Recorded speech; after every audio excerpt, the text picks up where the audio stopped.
movie presentation on weekends here in New York. I know that. I think they had it around the rest of the country, too.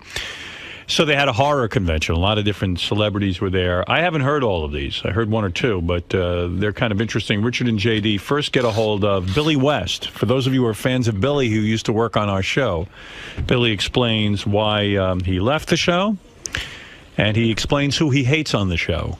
Billy, very, very candid in this. So what happened with you and Howard? Why did you leave the show? Because I asked for a raise, and nobody would return my calls. Who did you ask? Well, my solicitor was talking to the station, and they didn't want to know from it, so I just got up and left. You know, I'm not a victim. I'm 55 years old. I had to go make a fucking living. Do you miss it? I did my bit for radio, you know what I mean? There's so much to do in the world. Yeah. So, like I said, I'm too old anyway. Do you listen to the show still? I can't because I don't have a Sirius radio. But after you left, did you not want to listen to the show after you left, or did you still listen? I never listened to radio. I only listened to like Air America. When I was in radio, I didn't listen to radio. I never heard any of the shows I was in. I just, I began to work like crazy and I had no time. Now, was there anybody at the Stern Show that you disliked? No, I'm full of love. I'm too mellow now. I said that I said some stuff about everybody on the show, which I did love everybody, but I didn't love Ralph so much. I think a lot of people agree with you. Well, I said something on my little commentary, and I said, yeah, this will make it on. Like, fuck it will, And so that was the end of that. So you and Ralph, what happened with you and Ralph that you didn't like him so much? Well, there's stuff I never understood. He got really aggressive with me one day, and No, I just want to make sure we're talking about Ralph Cirella, right? Well, is there another one? No. I don't know, Ralph Mouth, or... I want to make sure we're talking about the right Ralph. Let me think. It was like a million years ago, turned left, and he started some crap with me out of the blue one day. And, I had nothing to do with him. I didn't give a fuck what he did or what happened to him or anything. I was just minding my own business. And I had a hair transplant done. And I wore this Yankees baseball cap, and he comes galloping in out of fucking nowhere one day into Gary's office, grabs my head and starts squeezing it like that. And I got up and I was like, what the fuck do you think you're doing? I'll knock you through that fucking wall. And he goes, yeah, you would too. You're a psycho. You're a fucking psycho. And I said, I was this close to punching him in the head with the business end of a fucking pen. Like that. And then he just galloped off. He said, well, your head shouldn't have been in the way. I never forgot that. I never had anybody do that to me in my life. Just come out of nowhere. I never understood it. I never will understand it, and I don't care to understand it. So you would never talk to him to try, to have him apologize to you? Or why would I go out of my way to do that? Well, there it is. It's a very telling story, isn't it? There's a couple of obvious questions there, though. Obviously, did you know that he asked for a raise, Howard? No, I didn't know he asked. What happened was he said he only worked for us. He really didn't work for us. Right. He worked for the radio station. He was part of the production team, and to do voices. And Mel Karmazin had said to me, the way I found out about him, he says, listen to this tape of this guy, tell me what you think. I go, I think he's terrific. He does all these voices. Right. I said, if you're hiring him, I would love for him to appear on my show, too. Can you ask him if he would?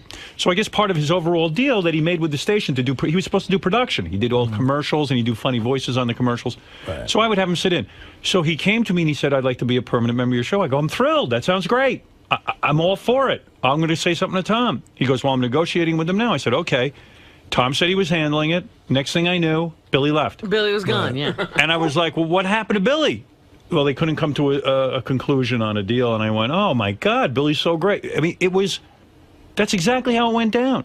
Man, that's horrible. And all I ever did say to the station was, I think Billy's a real talent. I think we should keep him in the company. Billy didn't want to do this commercial work anymore and the production work. He just wanted to be on our show. And, I mean, who wouldn't want Billy? Plus, he was becoming famous. I remember listening to him and going, my God, that guy's the funniest guy ever. Yep. So that's how that went down. But I don't know, somehow, like, even in that explanation, it seemed like Billy was mad at me that I wouldn't pay him. And it's like, I would have paid Billy. I mean, there was him. definitely a passive-aggressive tone to that. Yeah, I know, but I feel bad because I love Billy, and I don't know. I always think Billy's angry with me somehow because he never comes on the show and like hangs out. And No, he said he would come on anytime. Oh, really? He loves you We've guys. asked him a Yeah. number of times, but he hasn't ever shown up. Yeah, because I love Billy. Yeah, he loves everybody. And I was sad when he left. I was like, oh, fuck, we lost this we great missed guy. Billy. No, love Billy. we interviewed him for a while. I mean, I just pulled the best part, but No. he had real nice things to say about everybody. He's not bitter at all. Oh, good, It okay. seemed like. Was there anything that bothered you about, like, say, Gary? No, I thought Gary was a sweet guy, and I also thought he was real smart and loyal. I always admired loyalty more than anything in this world. What about Fred? Did Fred creep you out at all? Or? No, I thought Fred was amazing. I really looked up to him and saw how he did things on the show, and we got along fine. Whenever we got together, like on a bus trip or whatever we went to do, I used to talk to him, and we talked about like old TV shows and stuff. And he's a musician, you know, and he's a great musician, and I'm a musician, so we had a lot in common. What about Jackie? Jackie. I liked him very much. People just think he was like this baggy pants drunk with a seltzer bottle, you know, with a beep nose and the big fucking shoes, you know, drunk. But he was not just a compendium of every joke that ever existed. He like when you're with him personally, he says the funniest. I mean, he has the kind of brain Robin Williams wishes he had. I don't know. I just feel so bad that I liked him so much. I don't even mind admitting to you that when Jackie left, I remember discussing it with writers at the Norm Show that we all heard the rumor was he was going to take this job. Jackie, we were like, my God, this is going to be the greatest thing ever. Yeah. Well, Billy, Yeah, but he went out to the West Coast. We lost him. that's it. That's how it worked. Let's see. Richard and JD interview Eric Roberts, the famous brother of Julia Roberts. I understand when you first approached him, he didn't know you were from our show, and he bawled you out. Well, he went up to our cameraman, Adam, and said he was going to kick his motherfucking ass or something like that. He just jumped out of his chair and ran up to our camera. He's nuts. When he saw a camera, he got freaked out. But then he found out it was for you, and he loves you, so he was happy to be here. He interviewed, is, though. the very famous Eric Roberts. So, Mr. Roberts, what are you up to today? Signing autographs, saying hi to people I don't know. What are you doing, Dracula? Interviewing you. What? Why you out in the daytime, pal? I'm indoors. Ah, that helps, huh? Gotcha, okay. What do you think of the whole... Oh, we have skylights, though. I know, I'm sweating it. What do you think of the whole Imus situation? I think it's unfortunate. I think I'm not an Imus fan. I'm a Howard fan, but I feel bad for him because he's always been paid to be outrageous, and he's being outrageous, and he had to say nappy-headed hose, and he's hung out to dry for it. I think it's an overreaction, but I also think it was uncool for anybody to say that, but he's known for that kind of stuff, so why come down on him so hard? I think that maybe Howard should help him, because Howard's the only one who probably can, I think. But I feel bad for him. I don't know why, but I do. But also, that girls' basketball team did not deserve to be called nappy-headed hose, but that's another story. Have you ever used the N-word? Never. Except never.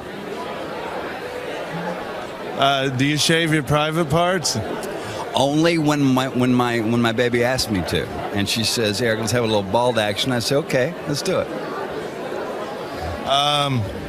Did you vote for Sanjaya? Of course, I voted for Sanjaya. I'm a Howard Stern fan.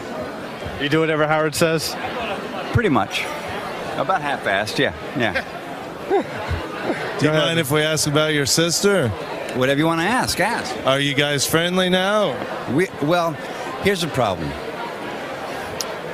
She asked me, "What do you think of my husband?"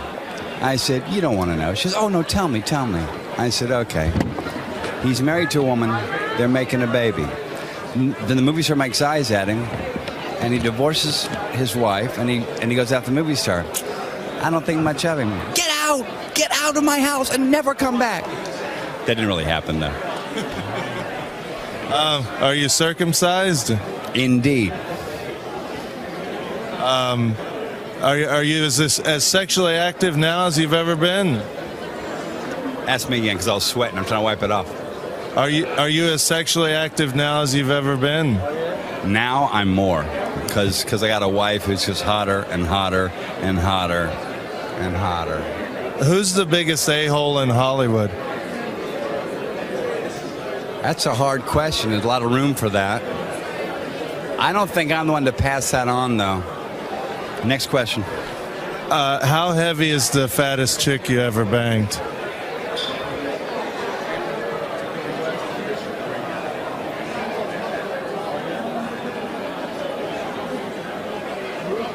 $165 back in 1983. That's not too bad. Was she short or tall?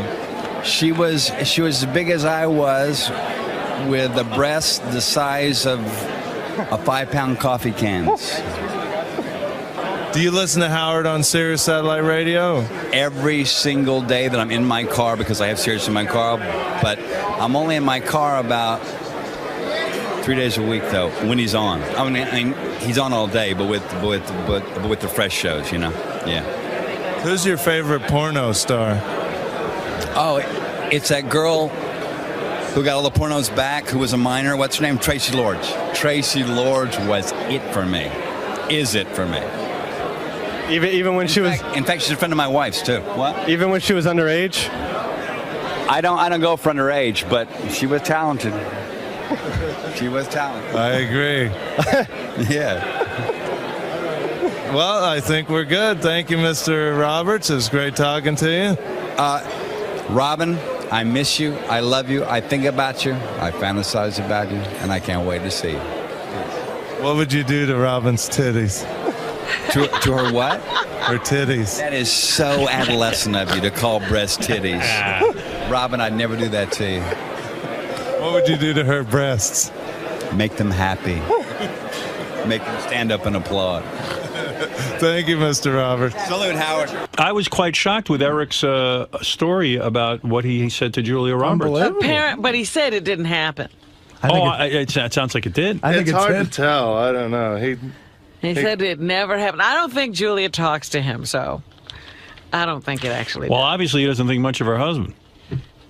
Right, Based I mean on that's what he's read. Right, exactly. I mean, you get at least that out of it, Yes. right? But let me ask you this. If Julia was talking to him, do you think he'd tell her that? I don't know. Maybe. He's a pretty outspoken guy. He is. I just wonder.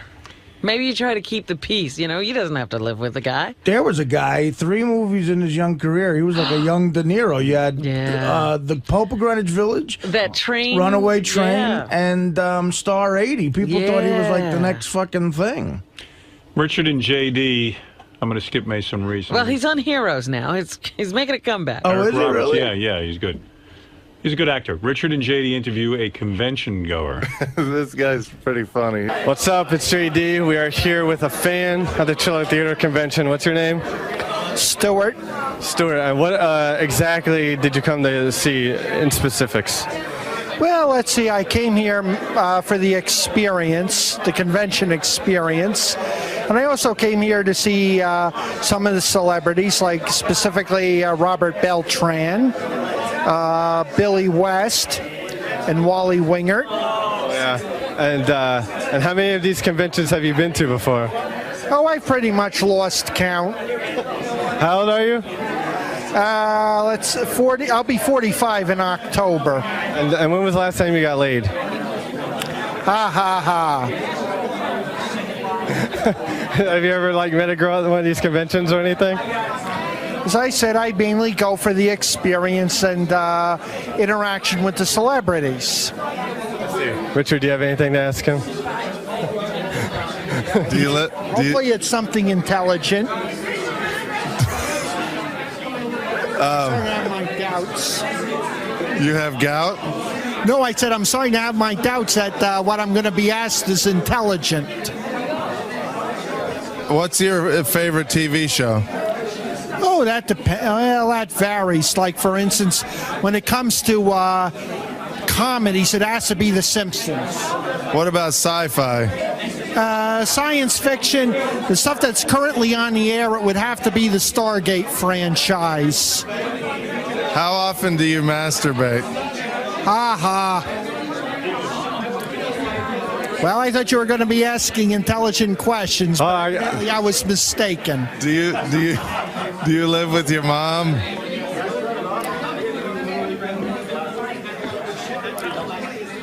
Well, that doesn't really have much bearing on the convention scene, does it? When did you lose your virginity? Well, let's just say if you lose something, you can always find it in the last place you look. Do you shave your private parts? As I said, well, it looks like we're really getting a load of intelligent questions today. All right. How big of a How nerd? do you split the atom? Well, JD excited to meet someone on his level. On his level, how big of a nerd do you have to be goofed on by JD for being a nerd? Well, that guy, I'll tell you what, that guy might not be a nerd. He didn't take your shit. Well, plus we were in costumes. I was a vampire and JD was a muscle man. Oh, really? So we looked pretty dorky, yeah. Here's Richard and JD interviewing. Now, I'm spacing out on this guy. Who? From Star Trek. Robert Beltran? He was Chakotay. Chakotay, come here. Voyager, him. right? Commander, yeah. I know who you mean. Like the good-looking guy. Yeah, he was, with 7 of 9 toward the end. And he had that Indian thing painted on his face. He's also one of the better Mets right now. Not the same Beltran. So I'm here with Robert Beltran from Star Trek Voyager. How you doing, sir? Great. I'm doing great. So what are you doing here? Hell if I know. I lost consciousness a couple hours ago. I'm on autopilot. So were you a big Star Trek fan? Or? No, I absolutely hated it. Seriously, I never liked it. And I still don't. Do you shave your private parts?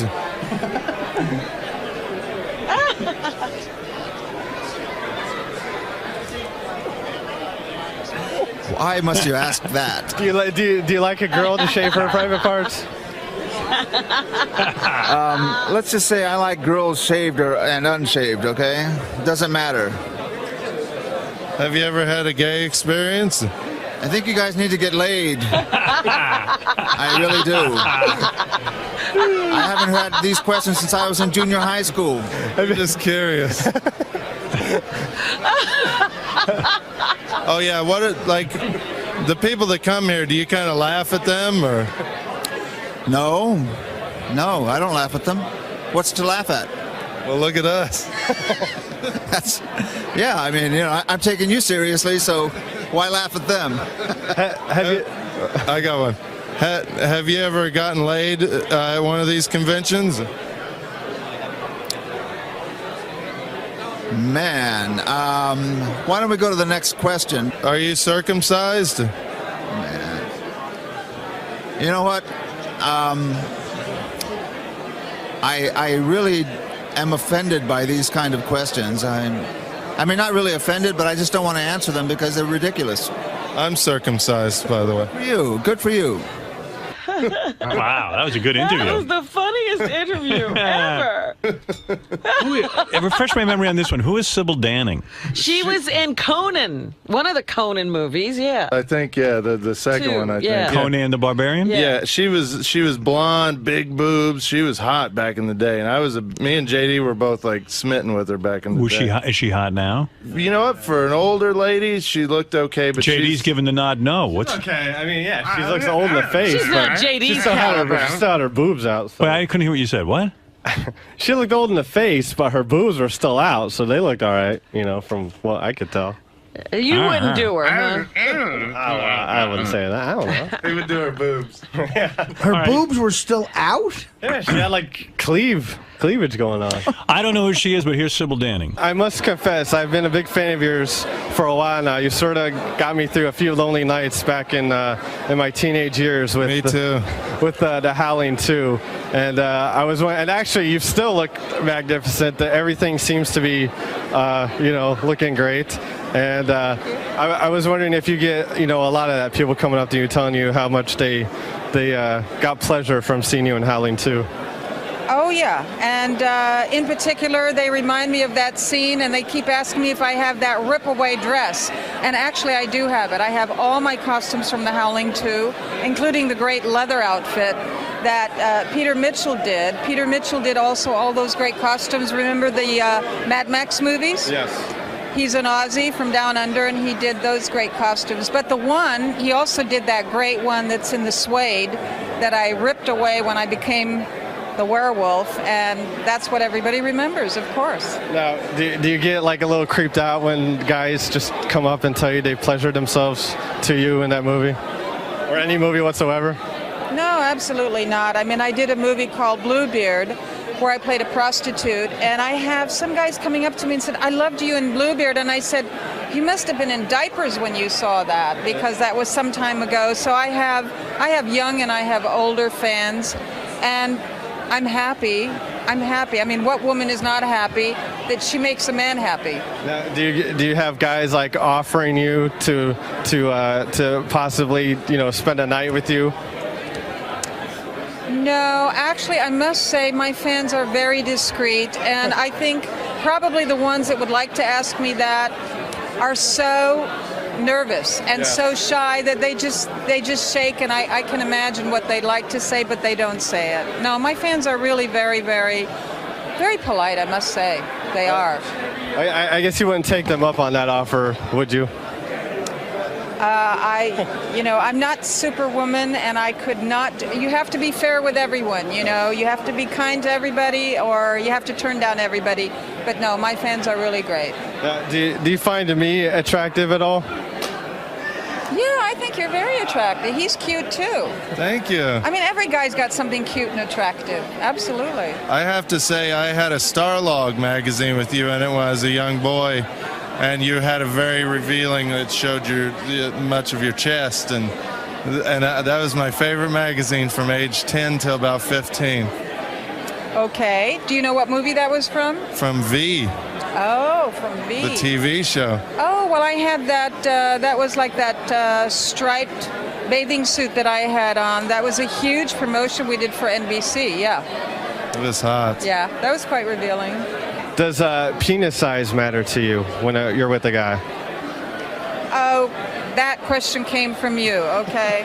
I don't want to answer that, okay? No. I don't want to get that personal here. Have you ever used the N-word? No. No. No. No. Are you a fan of Howard Stern? I do like Howard, and I think, again, freedom of speech. He should say whatever he wants to say, and everyone in America should be able to voice their opinion. Otherwise, we might as well go to the Middle East. Do you have any special messages for Howard? Keep up the good work, Howard. You're very successful, so obviously you're doing the right thing. Thank you, Sybil. Thank you for doing this interview. Thank you, too. Thank you. Wow. What was that? She didn't want to. What was the Penis question? size. Penis size. Okay. We basically just told her that we whacked off to her and asked her about penis size. Oh, Zachary. Now, probably 3 people know who Zachary is. You loved Zachary. I love Zachary, too. You know Zachary? Yeah. But you were in Kansas. No, he used to do intros for horror movies on videotapes. Oh. And I used to rent videotapes, and he'd be on them. Zachary's this cat who was a disc jockey. Then he got this really cool show on TV when I was a kid. He used to introduce the horror movies. I think it was called Chiller Theater. Mm-hmm. And then Zachary was also a rock and roll DJ at WPLJ in New York. And he talked like this. But his TV show was funny. He used to keep his grandmother in a crib. And he'd come on, between the movie breaks, like in the commercials. And he'd go, oh, Grandma, are you all right? Oh, she's biting my leg. I mean, I don't know. He was just weird, He was in full Dracula makeup. He was like the first person to be one of those horror type hosts, right? Yeah, he was way cool. Did he have like the bad makeup because he did it himself? He looks like he died. I mean, it was just unbelievable. I just looked him up online to see what his age is, because he's going to be an old guy, and he sounds great in this interview. He's going to be 89 this September. Wow. Yeah, he was a rock jock. He'd be like, hey, this is Zachary, WPLJ. We're going to play a little Boston for you. You know, like that. It was just weird. I remember you about 10 years ago. You did it like an hour imitating Zachary one morning, and I was like, "That's the coolest thing ever," because it was just so funny, and not too many people know of Zachary. All right, this is Richard, and we're here with the legendary Zachary. Yes, that's true. Yes. I feel very legendary, even when I wake up in the morning. How you been? I'm good. How are you today? Well, I'm a little weary today, but it's been great fun. Lots of people stopping by, you know. What are you doing here today? Well, I'm just give a semi-talk in the other room there, and all these folks are all people who have watched the show back in the old days. This is celebrating it's a 50th birthday for Shock Theater. Oh, congratulations. Yeah, all the black and white films from the 30s, you know, Dracula, Frankenstein, all that. And the Wolfman, don't forget the Wolfman. Now, you did a lot of work in radio also. You've worked with Howard Stern? Yes, and The Mummy, that's another film, and Howard Stern. Yes, old Howard. Where is he? How's he doing? He's doing good. He's on Sirius Satellite Radio now. Would you like to say something to him? Yes. Howard, how have you been? It's been a long while. I used to sit in his chair. In his chair, he was on at KTU, right? And I think on Saturdays he was not there, and I was allowed to sit in his chair. I caught some kind of a rash, and it's still with me. The doctor can't tell me what it is. At any rate, he was very kind. And what's her name, lady in the booth? Robin. Robin was not there either. Her little booth was empty.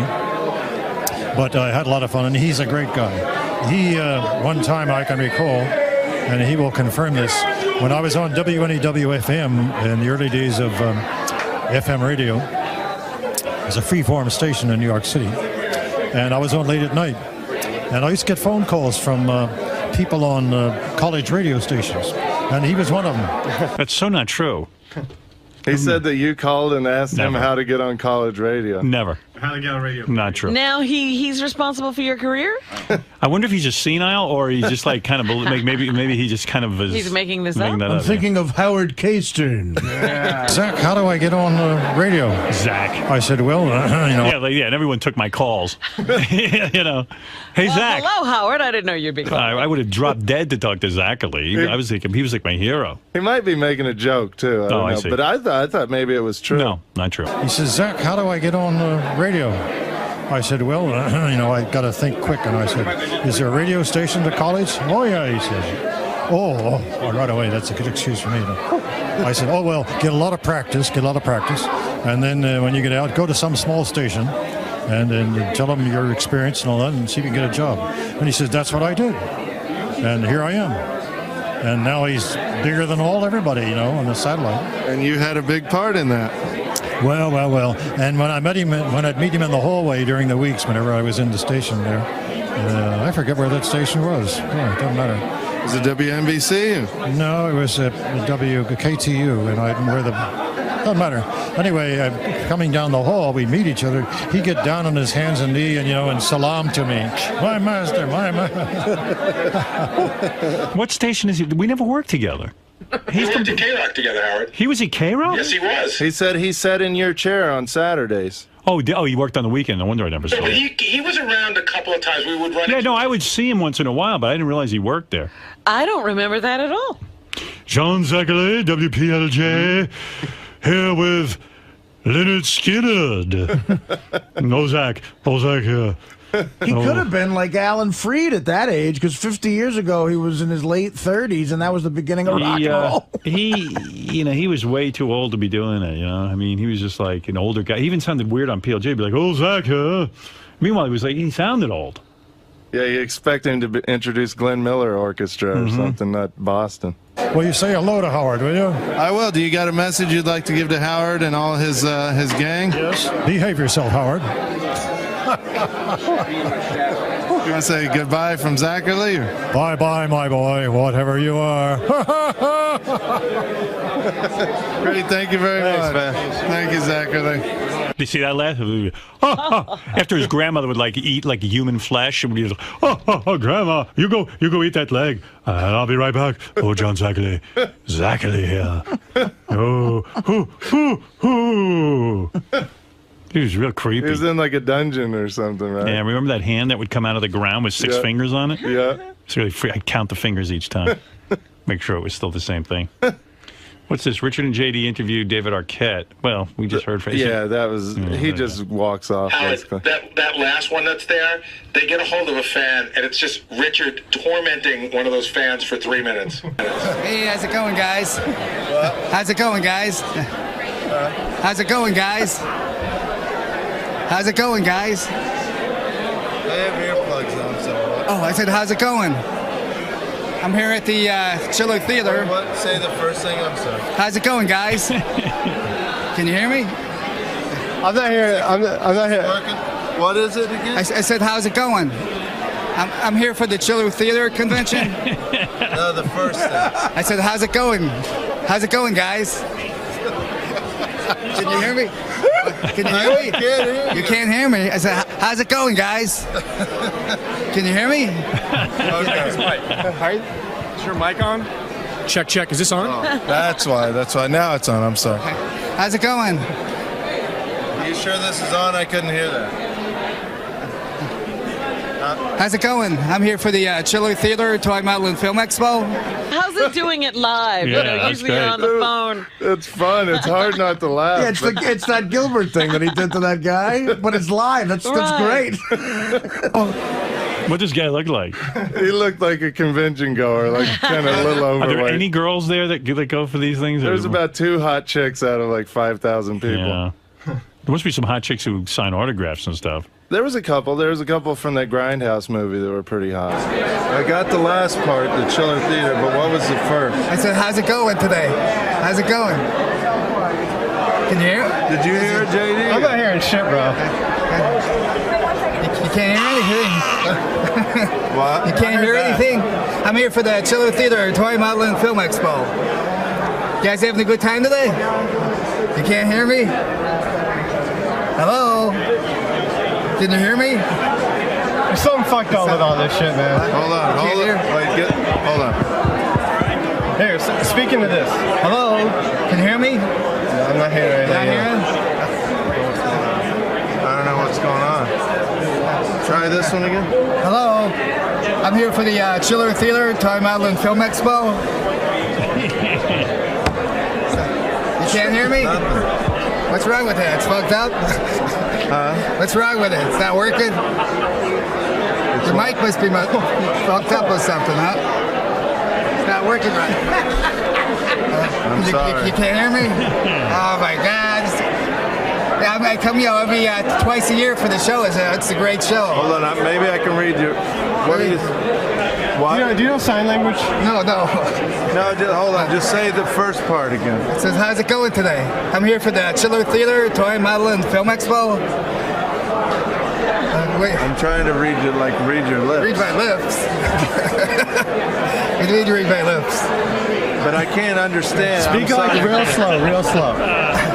So, how's it going today? I'm here for the Chiller Theater Toy Model. See, I heard today. What was before that?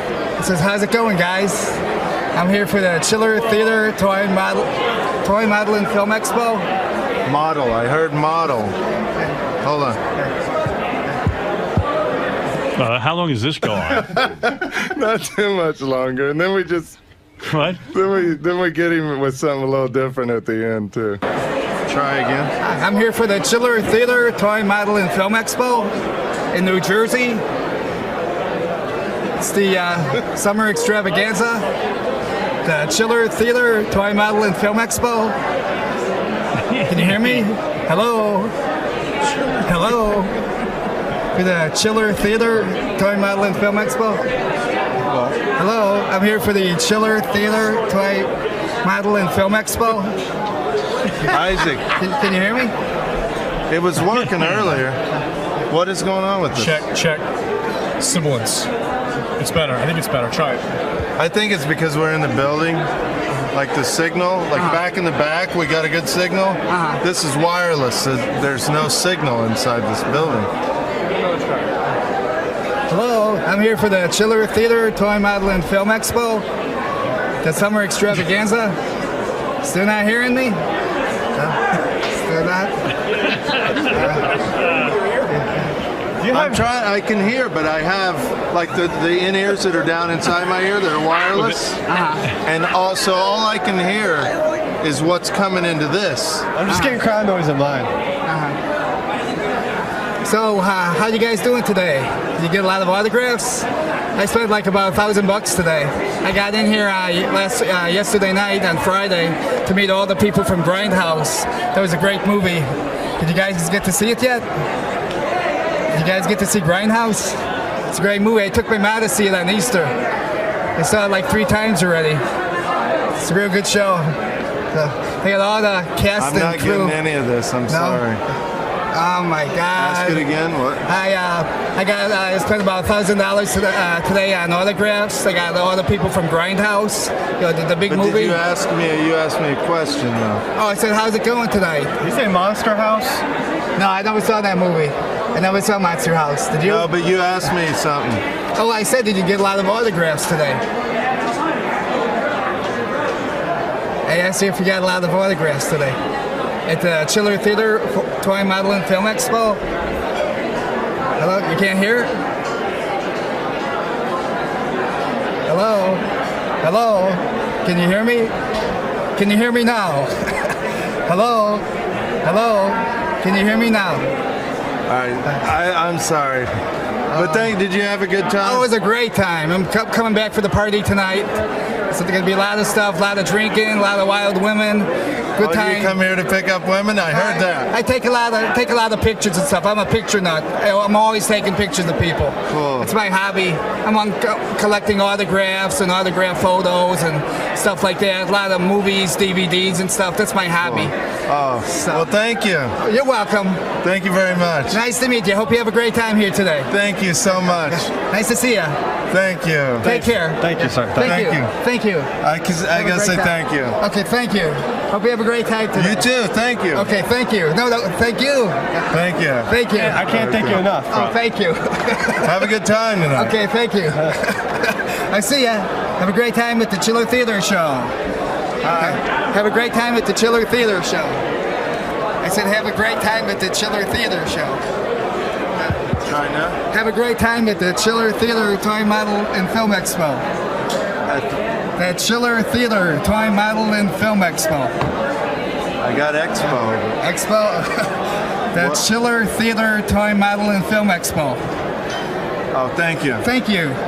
Thank you, and thank you too. No, thank you. No, thank you. No, thank you. Thank you. No, thank you. Okay, Thank you very much. Okay. Thank you.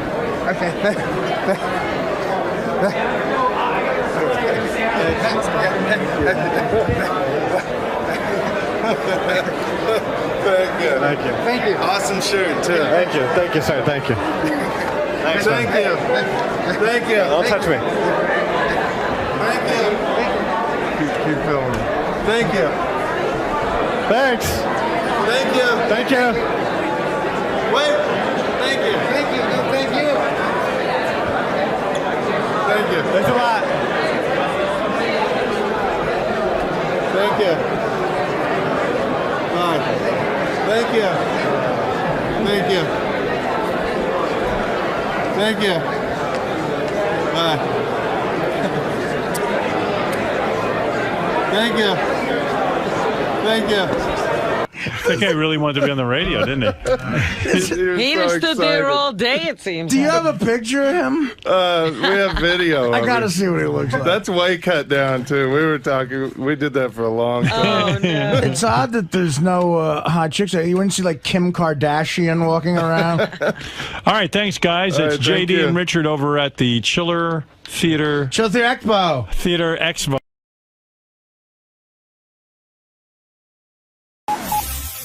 This is the best of the wrap-up show. A recap and behind-the-scenes look with John High and Gary Dell'Abate. The best of the wrap-up show begins now. Hey, it's Gary Dell'Abate, Baba Booey. On Tuesday's wrap-up show, there was a lot of Ronnie. First, Ronnie, it turns out, knows that Taylor Swift's fans are called Swifties. We don't know how he knows that. Then Captain Jenks called in and talked about the prank call he made involving Ronnie. And finally, Ronnie told us that he went to see the play Cinderella. Yes, a 60-plus-year-old man went to see the play Cinderella. Here's how it all went.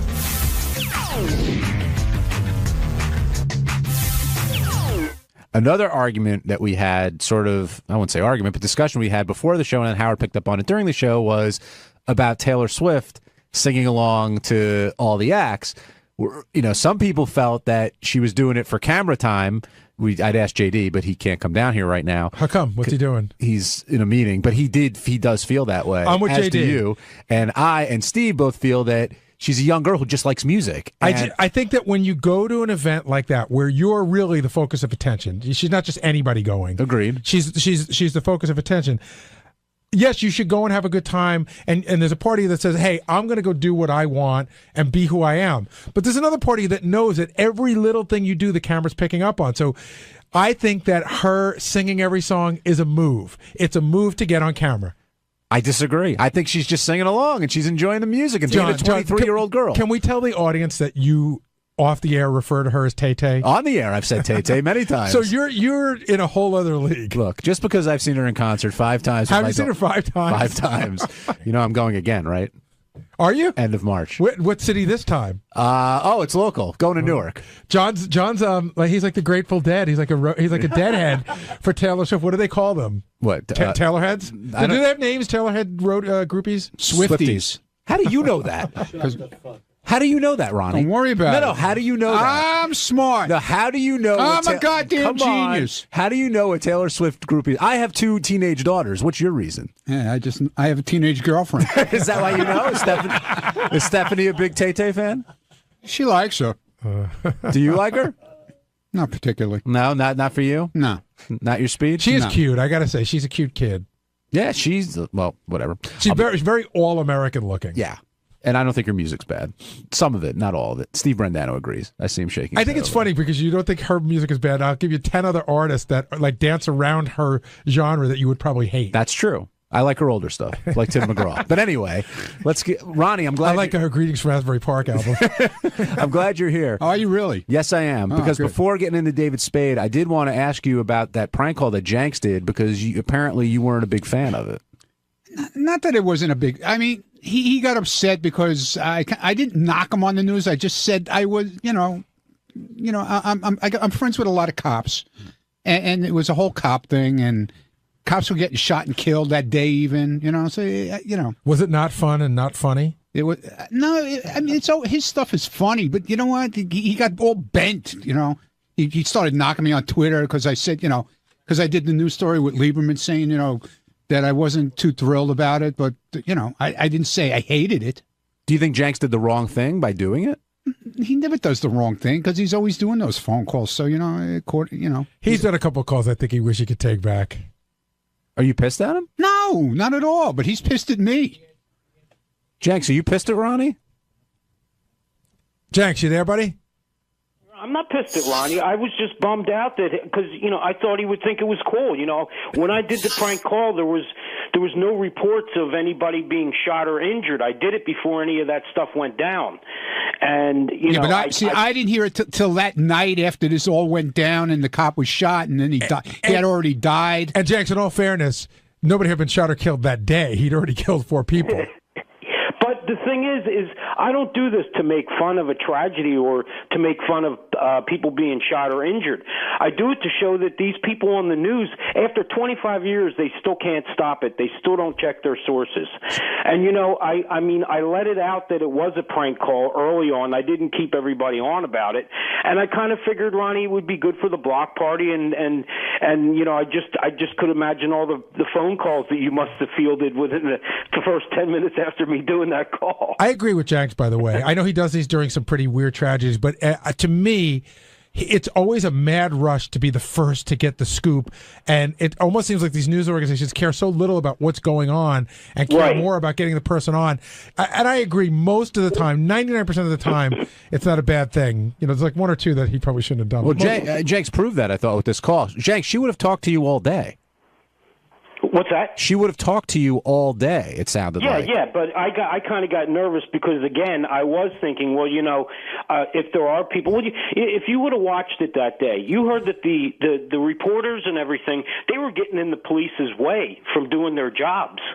So, I mean, me doing a prank call to that show was probably just, I think, was just comical. It was just to show that these people were so willing to put anybody on the air without checking any sources that I could at least get through and do it. I just didn't want to string anybody along. You know where I thought Jenks used to shine for me? Jenks, what is the Philadelphia version of, I guess up here, it's called the DOT. What is like the Department of Traffic, like the roadworks people? What are they called? Right. It's called PennDOT. PennDOT. Every single snowstorm, he would call as the head of PennDOT and always get on it. I would think, how do these people not know who that is and what his number is? And he would they go, now from PennDOT, we have this guy. They put him on. Jenks, you're a master of your craft. But Ronnie, you're not mad at me. No, right? I never said I was pissed. I just said, if you listen to Lieberman's story, I never said I was pissed. You weren't pleased, though. But I just wanted to make sure you didn't have a problem with me because I'd be bummed out. I was bummed out that you didn't like it. It's not that I didn't like it. I'm saying it's not that I didn't like it. It was just, I don't know. At the time, it just hit me the wrong way. I don't know. All right. Thanks, Jenks. We're all good. What did you do for Valentine's Day? What did I hear you saying? Hey, listen, you're going to Taylor Swift. I went to see Cinderella. I'm going with my daughters. What did you do for Valentine's Day? I went to see Cinderella on Broadway. My God. How was it? Why? Because that's what Stephanie wanted to do for Valentine's Day. She's into Cinderella, I guess.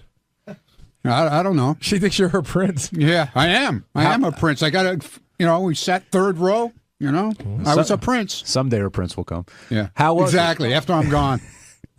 What'd you think of the show? It wasn't that terrible. I didn't fall asleep, so it wasn't that bad. Actually, they added a little humor into it. How so? And they made little jokes here, here and there. I got to ask you a question. Good. I'm not being facetious about this at all or anything. Were there mostly kids at the show? No, absolutely not, dude. It was all adults. Really? Yeah. I wonder why. And it's not even open yet. It's in preview, and it was sold. It's been sold out for date. Really? Who's in it? Anybody big? Any big names in it? Not that I know. Not even in my day. No Angela Lansbury. No, there was somebody. I forget who it was. I recognize one name. Did they cast well? Was Cinderella? Yeah, she was hot. Yeah, she was definitely hot. Did she look good when she was working the house, or when she became, Oh, when she became Cinderella, she's in this hot gown. I'll tell you what, though, the live effects that they had on this show are amazing. Yeah?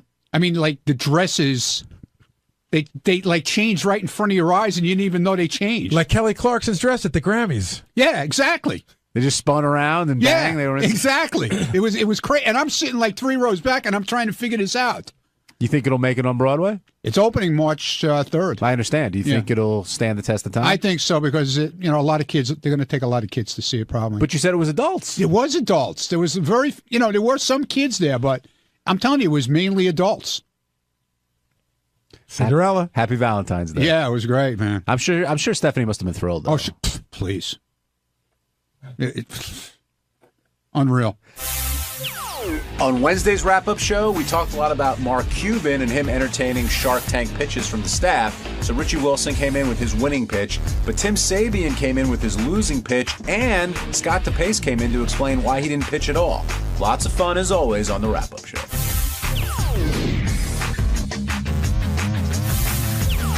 Mark Cuban also came by, and he was a great guest. He was all fired up, a lot of energy, had a lot of fun things to say. And then he had to sit through those pitches of Tim and Richie Wilson. I want to talk to Tim about his failed pitch. I want to talk to Richie Wilson about his successful pitch. I think everyone was surprised that Shittens ended up going over well with Mr. Cuban. Yeah, I think Tim was bummed out. I know he believes in his idea. He was excited about it. I wanted to pitch his other idea, which is a leash for a television remote. I'm sorry to give that away, Tim, but... You're talking about the thing like whenever you go to the shittiest hotel in the world and they have the leash on the remote control? Gary, don't let him know that. But his app to find, clean places to go to the bathroom.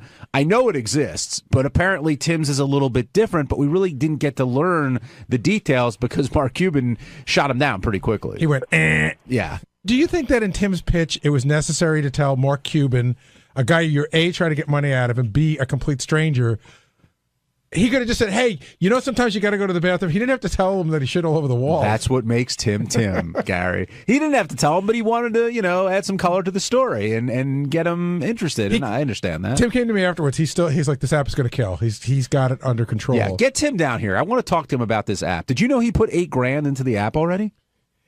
He told me 4, but it's going to take another 4 to get it to where he needs it to be. Oh, okay. So I figured it was the other way. He said 8, which means he's probably put like 16 into it. No, but the thing that I didn't know how to say this to Tim, because even before he went in, I was getting texts like crazy, or IMs like crazy, that there's like 50 apps that already do this. But Yeah. Tim was saying that they're not interactive, but I haven't seen them. I would think they would be. Yeah. In other words, if you're going to go look for a bathroom, it would seem like you just Instagram a picture of a clean bathroom. Richie Wilson, though, has put 8,000 less into his idea, and he got the endorsement from Mark Cuban. And I saw out in the hall, you guys were buddying up. Is this gonna happen? I put 8 minutes into this. That's all it was. Yeah. Quick little idea, and he liked it. He was really cool about it in the hallway. I love the idea, by the way. As a frequent user of Man Groomer or whatever you call it, it's a great idea. Were you surprised that he went for it like that? No, because everybody I spoke to said it's a good idea. Like, I haven't heard anybody, no pun intended, take a shit on it. So what are you going to do? I'm trying to reach out to companies now about having it manufactured. I'm looking for, and if a company's interested, get in touch with me. And Rachel's at home right now. She's looking up manufacturing companies. Here's your problem, though. What about all the other people out there listening who are doing the same thing? I totally know that, but listen, it's out there. I mean, I knew that going into this, that I'm putting it out there. Did Richie copyright it in any way by doing it on the show? Can he take this tape and document this date as...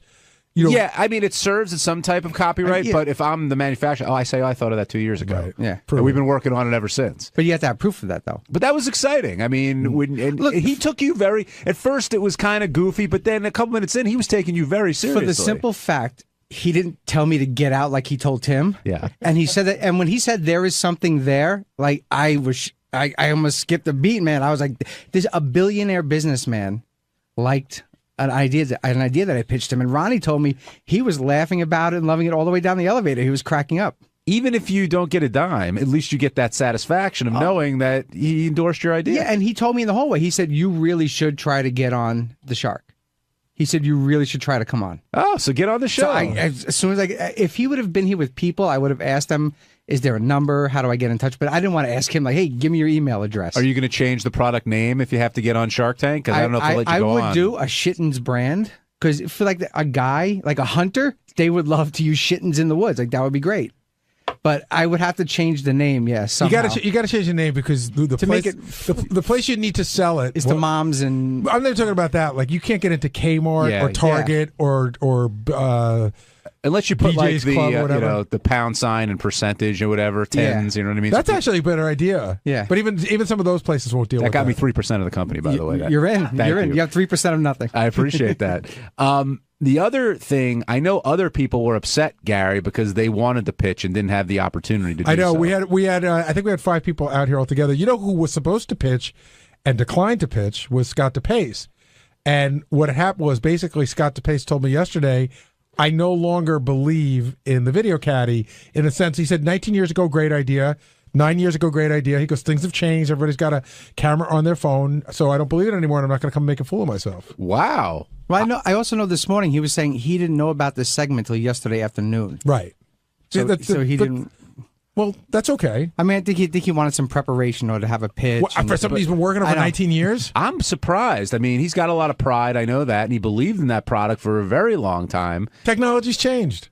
But for him to admit that, that's a big step. Now, do you think he did it just because he didn't want to do the pitch? I think he did it because he's out of video caddies and it doesn't matter anymore. I don't know if I don't know. Scott, if you're still selling, let me know. But I remember him telling me he sold out. I mean, the video caddy is 5 times bigger than the iPhone. Yeah, but you could still, you got the brand name. You can make a smaller or iPhone caddy, iCaddy. You could do something like that. We're all geniuses here when it comes to this entrepreneurship. All right, Scott DePace, you weren't able to. I didn't know you gave up on the video caddy. That was news to me. Gary just told me that. I sold the last video caddy 2 years ago, maybe. How would we know? How would we know that? I told you guys. I mean, it's quite obvious. I haven't had the website up for a year and a half. I don't know. Because I check the video caddy website every day. No, it's funny. I mean, I just didn't know. I didn't know. At some point, it was definitely out there. I know it's not on your radar, but you knew at some point. Trust me. I said I wasn't doing it anymore. You're extremely entrepreneurial, though. It surprised me that you didn't pitch today. I mean, I've got other ideas, but what Gary, it was really odd yesterday. Gary came into the control room and said, "Are you ready for tomorrow?" Well, that's because Will had And I sent you said, two "For notes what?" to two different email addresses, which I guess you don't check Lotus Notes. I do check Lotus Notes. Then Never you- got that. Here's the email. You can look at it. That's from last week with some other email address that I have no idea. You have 7 different email addresses. PatMedia.net I have not had in 12 years. How would I know that? And then the next one How is... would you know that? The Because next one I is haven't Lotus- had it in 12 years. The next one is a Lotus Note address. Scott? I swear to God, I did not see that. I do see it here, so I'll have to go back and check. But I did not see But again, when I type in your name, and this is a bigger issue, but people have all these outstanding email addresses, and how are we supposed to know what email accounts are active? We're all on Lotus Notes. Then that's what we do. We use Lotus Notes only. That's fine. Wait a minute. So I had an email address that changed about 6 months ago. I didn't remember which one it was. I let our IT guy know. I let Tracy know. But I can't spend 25 minutes looking up the trying to find your old email which says what your new in email this address is. system. But that's not how it works. You know in what? Lotus. It's a bigger issue. That's actually a Lotus Notes. What else issue, can I do? But anyway, if you had an idea to pitch, would you have pitched something if you had more time? I have plenty of ideas, but I wasn't really prepared. I didn't know exactly what was going to happen. I didn't know whether I needed to have artwork and all that stuff ready to go. If it was just an idea, yeah, I've got ideas, but I didn't think that he was going to take anything seriously today. But he took Rich's idea no, very he didn't. Yes, Come he on, did. That idea is horrible. Oh my God, you're so jealous. He totally took that idea is serious. horrible. It is not. You're not horrible. really going to do it. You're not going to do that stupid Scott, idea. are you really don't think he took that idea a tiny bit serious? I think he took. I think he was on the show and he wanted to sort of, but then why no. didn't he take Tim's idea serious? I think he did take Tim's idea seriously. He assessed Tim's idea, Right. said it had been done, and said goodbye. He listened to Richie's idea. He said there was, you've got something there. and I don't think he was doing it to be a nice guy. I wouldn't invest $1 in that idea. I mean, But you don't have $1 like him to give. A wife would do. Sure, I do. A wife would do just as much as a glove. How do you take the glove off? I don't know. To me, it's But that's the best thing about Shark Tank is they really don't care what the idea is. Can it make if money? it makes money. If Richie proves that Shittens is a moneymaker, he'll invest. Why wouldn't he? For the guy that made Post-its, he said, "I'm going to put glue on the back of a notepad," and people would have said that's stupid, and they made billions but off you it. can't just. Fail. It's why the same type. Why of are thing. you so frustrated by this? I'm not.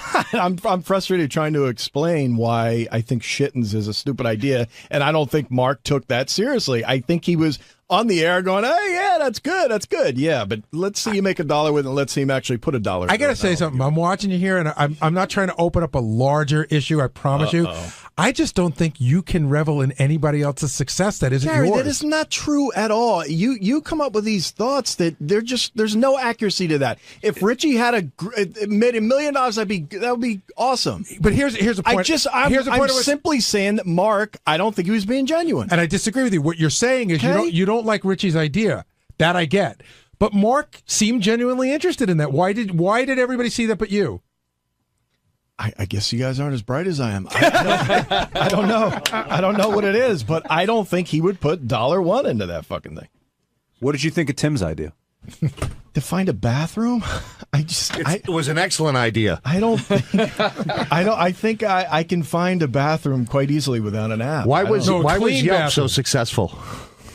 Was what? Yelp for restaurants.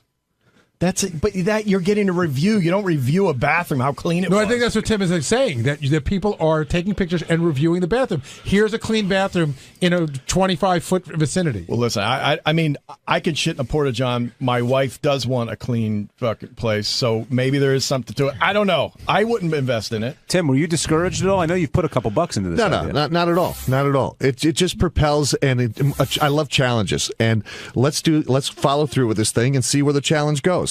Where did you come up with this idea? It wasn't from the incident here. Well, no, it was. I was thinking about this, and I went online and I looked at a couple of things, and I saw what they were, and I saw how the ugly meter took off. I saw how Yelp worked. I saw that there were applications on the web or on iTunes and so forth that were that identified restrooms, but this has other layers to it and other services to a potential user. So I thought, why not? What other? I mean, I know you don't want to give away the tricks of the trade, but what other services could it possibly have?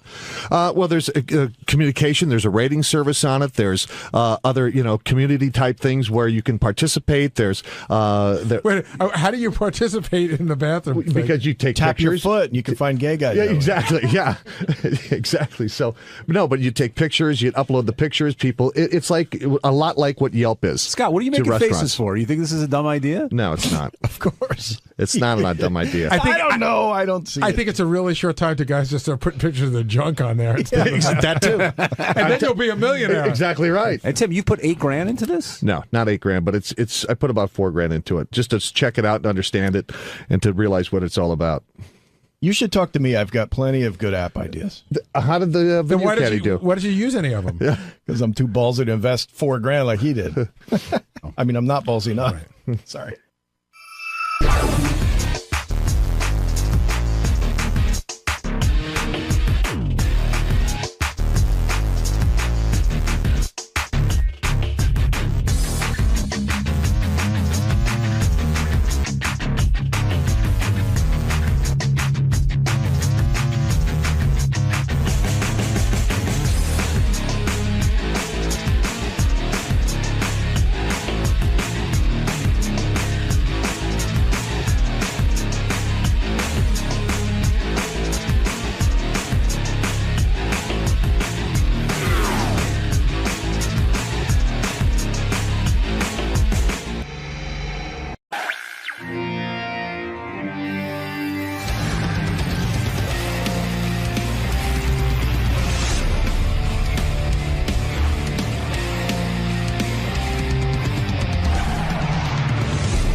Hey, I'm Mark Cuban, owner of the Dallas Mavericks, on TV show Shark Tank, and a whole lot of other things, and I'm fired up to be on the show with Howard. It's actually, I think this is my third time. It's the first time in 8 years, so I think he forgot about me.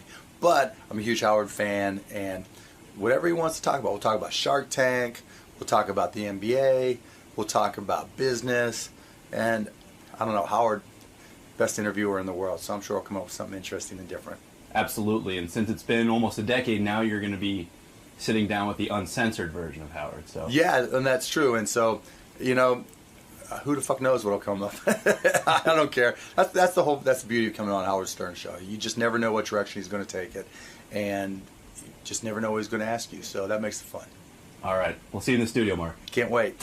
I was talking to Mark Cuban in the green room. I told him you go to the games. I was like, he was very excited by that. Yeah. But he said, like, people don't want to talk about basketball anymore. It's just people stop on the street constantly. Just want to fucking pitch them, their dopey inventions. Well, yeah, he's on TV. It's awesome. You like that show? Oh, I love it. My favorite show on TV. People love that show. Watch it. It's American Idol. The guys are so fucking smart, Howard, and savvy, and they know their shit, and they call bullshit. So it's a great show. Right, because they're businessmen. Yeah, that's what it is. They don't care about the idea. They care if it's making money. That's it. Right. Like, if you come with the flashlight, you can make money. They don't care. Right. Oh, whoa, there he is. Look at you. Hey, man, what's happening? Long time no see. It's been a long time. How long has it been? 8 years. Wow. 8 years. Well, I guess you finally have something to say. It's been that long. It's been that long. I hope you missed me, Robin. I missed you. Is life great being a billionaire? I'm the luckiest motherfucker in the world. Every single day I wake up and go, if I can't have fun, then something's wrong. What level do you take it to, though? Because we don't really see your lifestyle. I just, I'm pretty much the same guy I was before I had money, but I just don't put any limits on myself. So if I want to do something and I think it'll be fun, I can do it. How many homes do you have? Like 6. 6? Yeah. Where are they? Caymans, New York, L.A., Miami, Dallas. I got 5, I guess, yeah. What's your favorite place to live in?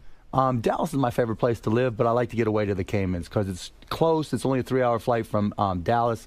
It's not like a big fancy. It's not like going to the south of Spain where everybody's partying all the time. I got 3 kids now, so it's laid back and we can have fun. Miami's more of a party town for a single guy, right? Yeah, I've had this place for like 15 years. Is it a private home or do you live in like a penthouse? Yeah, it's more of a penthouse in a building. Yeah. I see. Is that noisy or is that where you go to really unload? No, it's just like one of those spots that I've had. You know, when I was single, right? When I was making the rounds, I bought it and it was like, oh, this place is badass, so I'll buy it.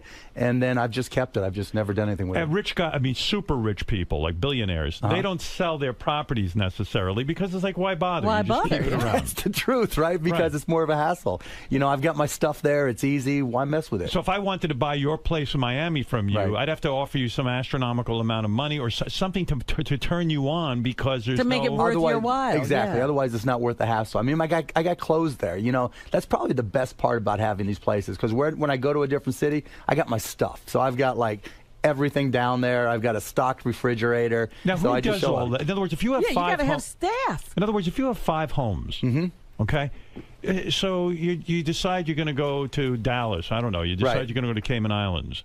You've got to have a bunch of people who live there who, at any moment's notice, when you say I'm coming down, have to prepare that home for you, right? Only in the Caymans because it's got like 600 feet of beach, and so you've got to like take care of the beach. But everywhere else, I just have a guy, you know, just someone who will, you know, hey, I'm coming down, I'm bringing the kids or not bringing the kids, stock the fridge, make sure everything's ready to go, and that's it. Do you have a personal chef who prepares your meals?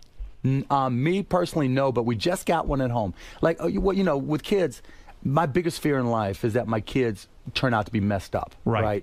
And so at home, my kids are 3, 6, and 9. Right. And so we have a nanny that works probably 8 hours a day, 5 days a week. A nanny for each kid, or just one nanny? No, just one nanny. One nanny. Oh, you're right? so cheap. Come on now, Robin. I know wealthy guys who have a nanny for each kid. Really? Yeah. See, to And me, they're around the clock. No, we won't do that. Like, our nanny's there to help. With 3 kids, if you can afford help, you get the help, right? Right, sure. And then after that, when she's gone, it's just normal, right? We'll take the kids to school, pick them up, take them to dance, right? I've You got my do all of that, huh? All of that. I got my daddy-daughter dance tomorrow night. But don't the kids fuck up your lifestyle, Mark, because you, being a wealthy man, you want to go to Cayman Islands for 5 weeks. They've got school. You've got to stay there. They've screwed it all up, haven't they? Yes and no, man. You know, on one side, that is the screw up, right? But other than it's my kids, right? How are you going to prevent your children from becoming screwballs? That scares the shit out of me. Right. Seriously. Well, they're going to be spoiled, right? No, I mean, they're spoiled. I mean, you know, when your daughter, my 9-year-old, like, kind of freaks out if she has to travel commercial. Right. You know, she doesn't quite get it. Right. Yeah, I mean, that scares the hell out of me. But, I mean, we do everything possible just to make it normal, like we're a regular family. When, you know, I think what it's contingent upon is your wife being really strong. Yes. If she's a douche, like, and not necessarily. They'll run right over her. There's Is that a what lot you're of saying? women who do not know how to discipline kids or tell That's them not no. my wife. Your wife knows how to say no to them? Oh, she will kick their ass just like she'll kick mine, you know? Yeah, I mean, most women, in theory, think they can do it.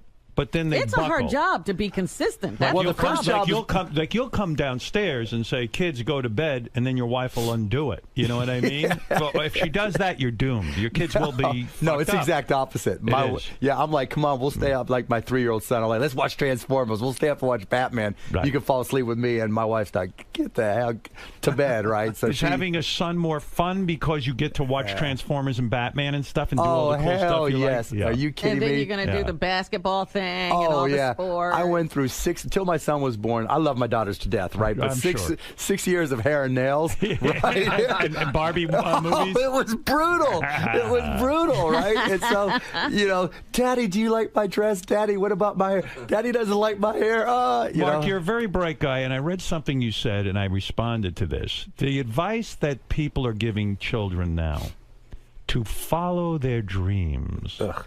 You hate that. I hate it. And I happen to agree with you. Explain. Well, everybody dreams about something. Everybody dreams, right? Everybody's passionate about something, especially when you're young. You're going to play the guitar. You're going to be a baseball player. You're going to be a singer. You're going to be a rock and roll star, right? Everybody's got that, but, you know, where do you spend your time, right? You can talk about it, but where do you actually work at? And, you know, everybody talks about following their dreams and passions. I say you follow your effort because if you're working at it, you're gonna get good at it. And if you get good at it, you're gonna like it. And if you like it, you can be great at it. You're so right. Our kids today told too much that, oh, you're such geniuses. You're so brilliant at everything. You're so good and talented. And meanwhile, they don't have a fucking ounce of talent, do they? Absolutely. Like my wife and I had this conversation, right? Talking about who wears the pants. Right. She was like, look, you know, we want to build them up and give them confidence, but we have to install a dose of reality.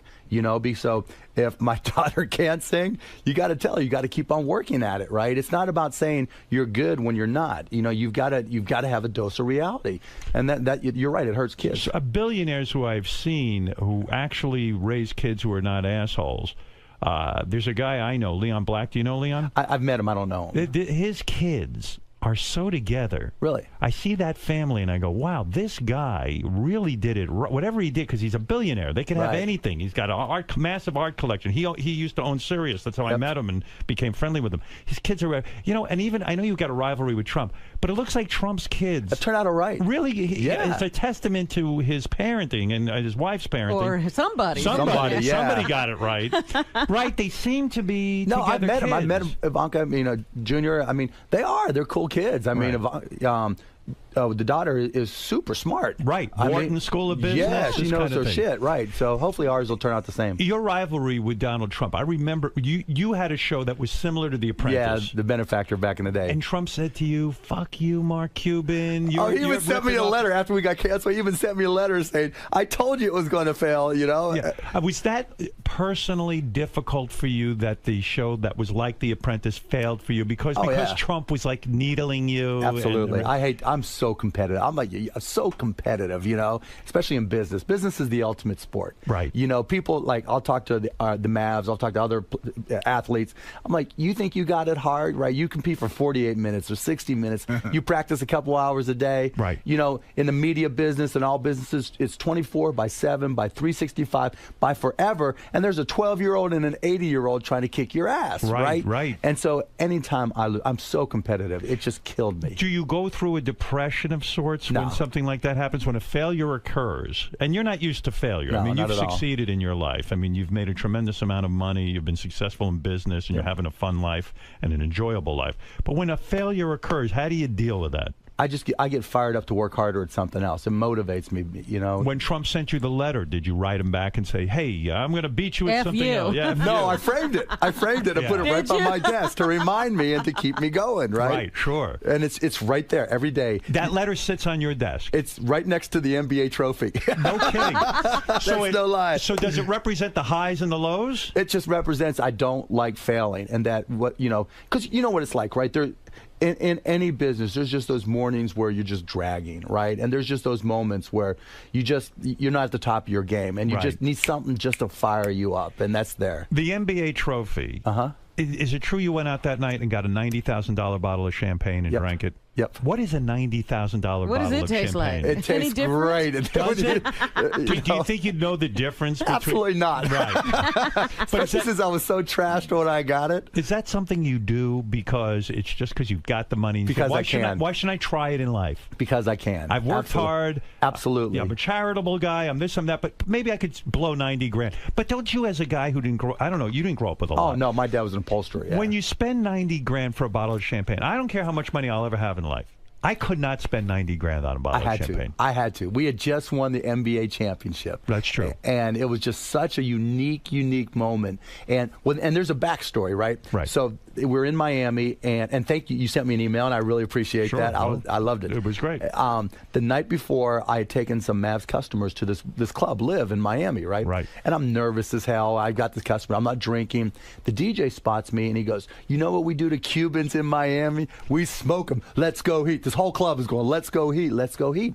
So the next night we win in Miami, right? Right. Wow. And we're drinking, the champagne in the locker room, and one of the guys goes, Jason Terry goes, "We got to go out." I'm like, I got the spot, right? And so I wanted to walk into that club holding that $90,000 bottle of champagne and the championship trophy just to shove it up their ass, right? But it gets better. But wait, $90,000 for that. Okay, so quick backstory. Like 2 years ago, I had my identity stolen by 2 Puerto Rican guys in Brooklyn. Right. No Big lie. shot, yeah. No lie. They ordered pizza. They somehow figured out got my credit card, right? Right. And they ordered pizza. The pizza guy shows up and goes, "You're not Mark Cuban." Busted him, right? Right. But ever since then, every 6 months, I roll over my credit cards, right? And switch them. And so I go in. We had just won the championship. The guy sells me on the $90,000 bottle of champagne. I give him my black Amex. It gets declined. I had it called in, right? You had to turn it on. You know, you as an owner, I think you probably took the most pride in that win because most of the owners don't like you, right? Yeah. But why don't they like you? Because you're flamboyant? Yeah, it's changing some. Like, because the old school guys didn't like me, but they're selling the teams or dying off or what. Yeah, but so there's a newer generation of owner now who kind of looks up to me because I've been doing it. Entrepreneurial. Yeah. You're out there meeting the fans. You're doing your thing. No, it's like, look, if it's your company, people better know how to get a hold of you, right? I mean, it's your deal, and you represent it every minute of the day, and so they didn't like that. But now it's kind of changing, and then now it's like, are you going to be the next Mark Cuban as an owner? As a spectator, I love watching basketball. I don't follow it like as precisely as most people, but it is some sport you to watch. You don't follow it, Howard. But I go hey, to Gary told me you're going to the Knicks games now. I've been going for years. I love watching masterful athletes play. It's amazing, isn't it? These guys really are just phenomenal. Yeah, they're the best athletes. Basketball players up and down that court. I don't know how the hell they do it. It's incredible, and the effort. People don't really appreciate just how fast and how big they are and how difficult a game it is. I mean, you talk about owning a team, and you found it so enjoyable. But when you went to buy a Major League Baseball team, the owners kept you out of baseball, right? Yeah, basically. Why do you guys. think they did? They were afraid I'd spend too much to win. And I think they knew I would do anything to win. I mean, legal, within and the that's bad for the sport? Was that your MO in basketball? Absolutely. That you went out and said, I'm going to get the best talent. I'm whatever going to hire takes. the best guys, whatever I got to do. Whatever I got to do, yeah. And the owners in the NBA freaked out about it. And there's a couple guys that also own Major League Baseball teams that had the power to keep me out, and they did. Did you end up overpaying? Other teams, wouldn't they want to do the same thing? No, they can't. See, the difference between the two sports, Robin, is in baseball there's no salary cap, so there's no limit on how much you can spend. Right. Whereas in basketball, you could kill people. Yeah. Yeah, you could just crush them. Right. Yeah. And did you end up overpaying for a lot of players? Yeah. You did. Who'd you overpay for? Who was your biggest mistake? Oh, I hate to kill guys, but we made a trade early on in my career for with the Denver Nuggets, and we probably overpaid a guy named Rafe LaFrance more than anybody else. Right. And hey, Rafe's a good guy. Yeah, Rafe's a great guy. What'd you pay him? I think we gave him a $45 million contract, and then as soon as we realized it was a mistake, we traded him. When you're writing those kinds of checks, because ultimately it comes out of your pocket. Oh, right? yeah, absolutely. Does that scare the shit out of you? You start to wonder, I know I've got $2.5 billion or something crazy that, but you say, hey, that can also run out too. I mean, these guys can go through money. Yeah, they can go through money. Did it get scary? Yeah, it's gotten scary, but not so much on the money as it is on the wins and losses, right? Yeah. Because the way it works, you only have 15 players, so it's not like baseball where you can just get rid of one and bring in another. Right. So if you're stuck underneath that salary cap, you're stuck. Right. And so that scares me as much as anything because, I can always bust my ass and figure out ways to make money, but winning in the NBA or any professional sport is hard. Because after you make $2.5 billion, and we'll go into how you made that money, but after you win $2.5 billion, you should didn't probably, win it, he made it. I mean, after you made it, you should really say to yourself, hey, fuck it. I'm never going to work again. I'm not going to take any risk. I'm going to just live off the interest of this That's money. exactly what I said to myself, but I couldn't do it. You wanted to be a guy who was relevant in the NBA of all things. I just want, you know what? Okay, so I was a Mavs season ticket holder before I bought the team. Right. And I would just go to the games, be a fan, and they sucked. Right. And then I just made all this money. I just sold my company, and I don't want to say it was burning a hole in my pocket, but it was there. Right. And so I'm at the game. It's the opening of the 99-2000 season.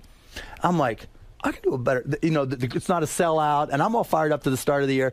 And I'm like, I can do a better fucking job than this guy. Right. Right? So I'm like, hey, wait a second. I'm a rich motherfucker now. Right. So I'll buy the team. In a sense, you're right, because don't you always feel like a poor guy even though you have $2.5 billion? Yeah. I mean, look at me, right? Yeah, but that takes a certain psychological leap because you got to go, man, I've got $2.5 billion. I'm not going to run out of money. That was the hardest part. Yeah. That's and too, right? That's the change. That's the transition where it's like, okay, I don't want to lose who I am, right? And I don't want to, lose, grasp of the traditions of my family, my background, and everything.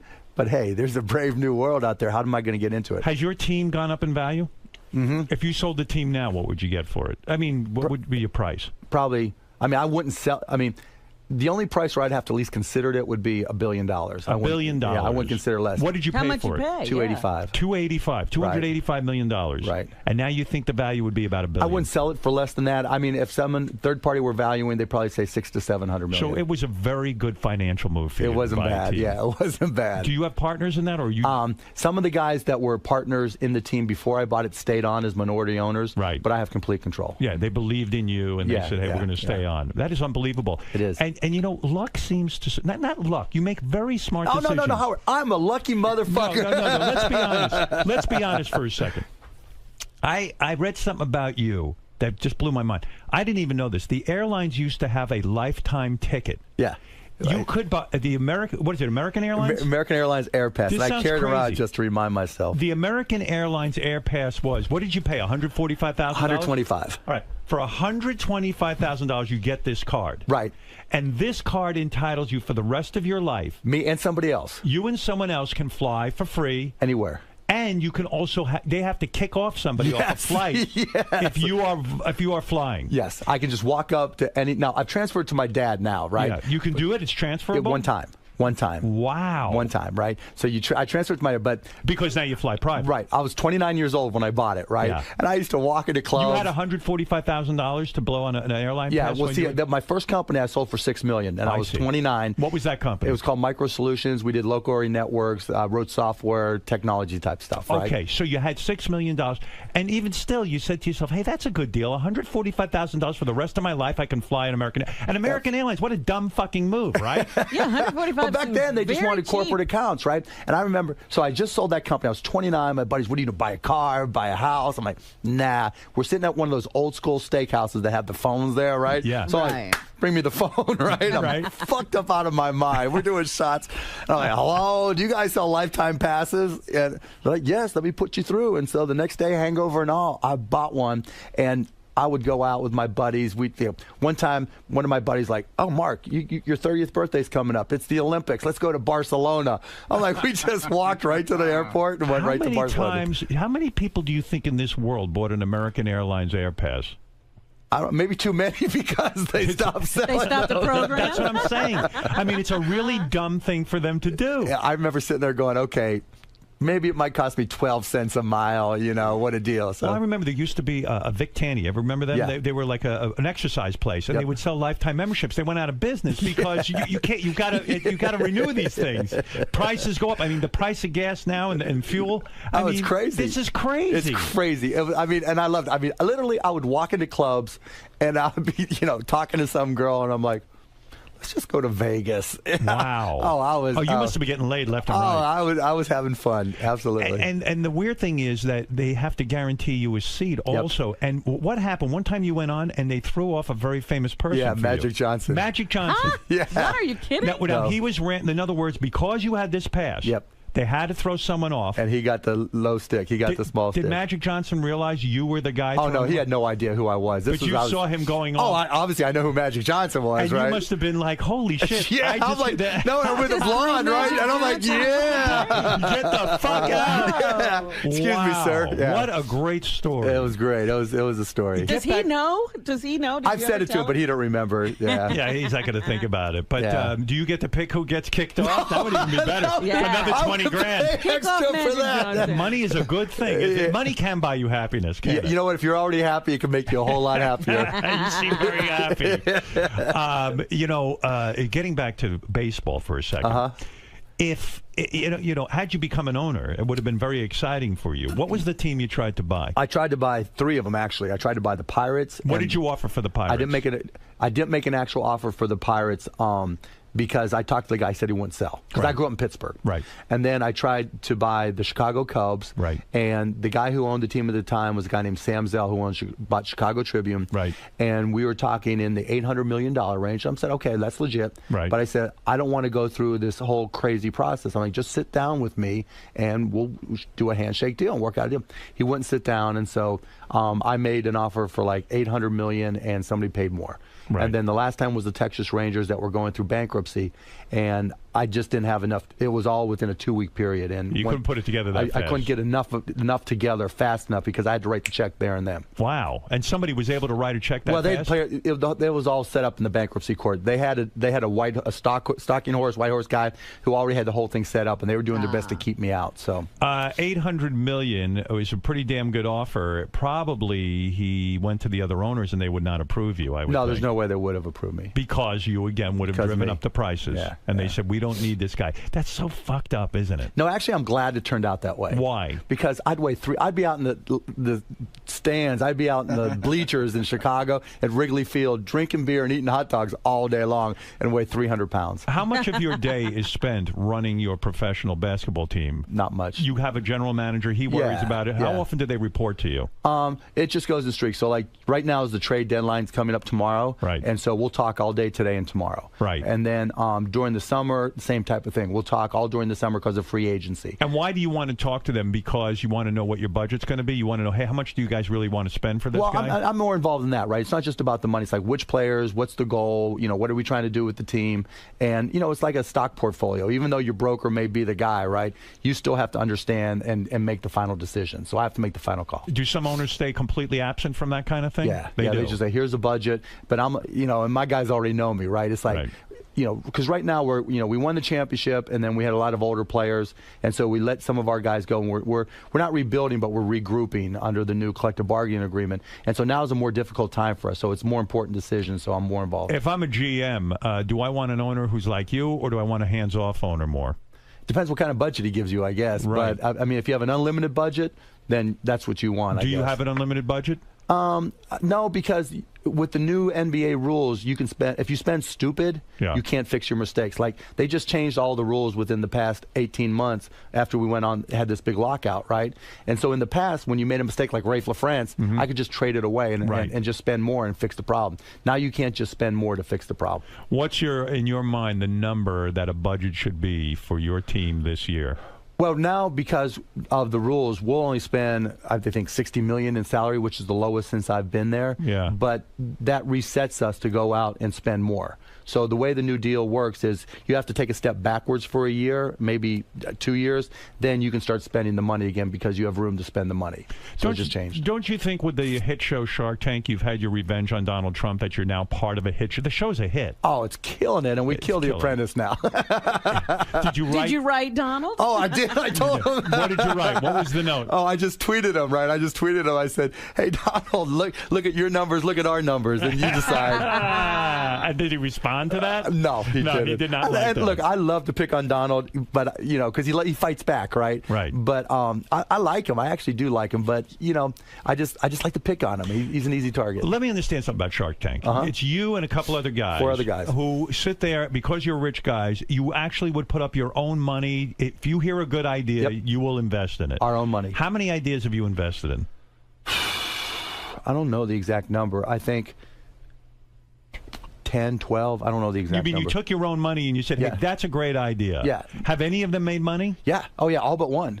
One's breaking even, one's gone out of business, and the rest are making at least a little bit more. What is the idea that went out of business that you thought was going to be good? It was a company called Toy Guru. It was Netflix for toys. So you know how when you have young kids, they fall out of love with their toys every 2 months, right? Right. So you paid this company $35 or $40 a month, and they would send you $300 worth of toys in a big old box. Right. When you're bored with them, you send them back, they disinfect them, and they send them to someone else, and they send you a whole new batch of toys, so your kids get new toys every couple months. Right. And you just swap them out all the time. And we used it at home. My kids loved it. Yeah. But the lady who was running it just, she couldn't get her act together. She didn't know what to do. She would, we would sit down and talk to her and say, okay, do A, B, and C, and business will grow. And when she would do it, things would go well. And when she wouldn't, she'd lose customers. So how much money do you lose on a deal like Toy Guru? Toy Guru lost $100,000. $100,000. Yeah. But that's okay because you make it up on these other businesses. More than make it up. What's the best one you invested in? The best one so far, there's been 3 or 4 really good ones. The best one, it looks like it's going to be this company called Surf Set Fitness. Well, go ahead. These guys,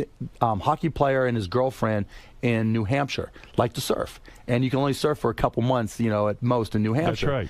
And so he took a surfboard, and when you go to the gym, they have these Bonsu balls, things that you can work on your balance and everything. Yeah. Right? So he reconfigured something like Bonsu balls, put it under a surfboard, tied it all together, and recreated the effect of surfing indoors. Wow. And so he made it into like a formal product, and he sells them to gyms now, and gyms teach classes around these boards.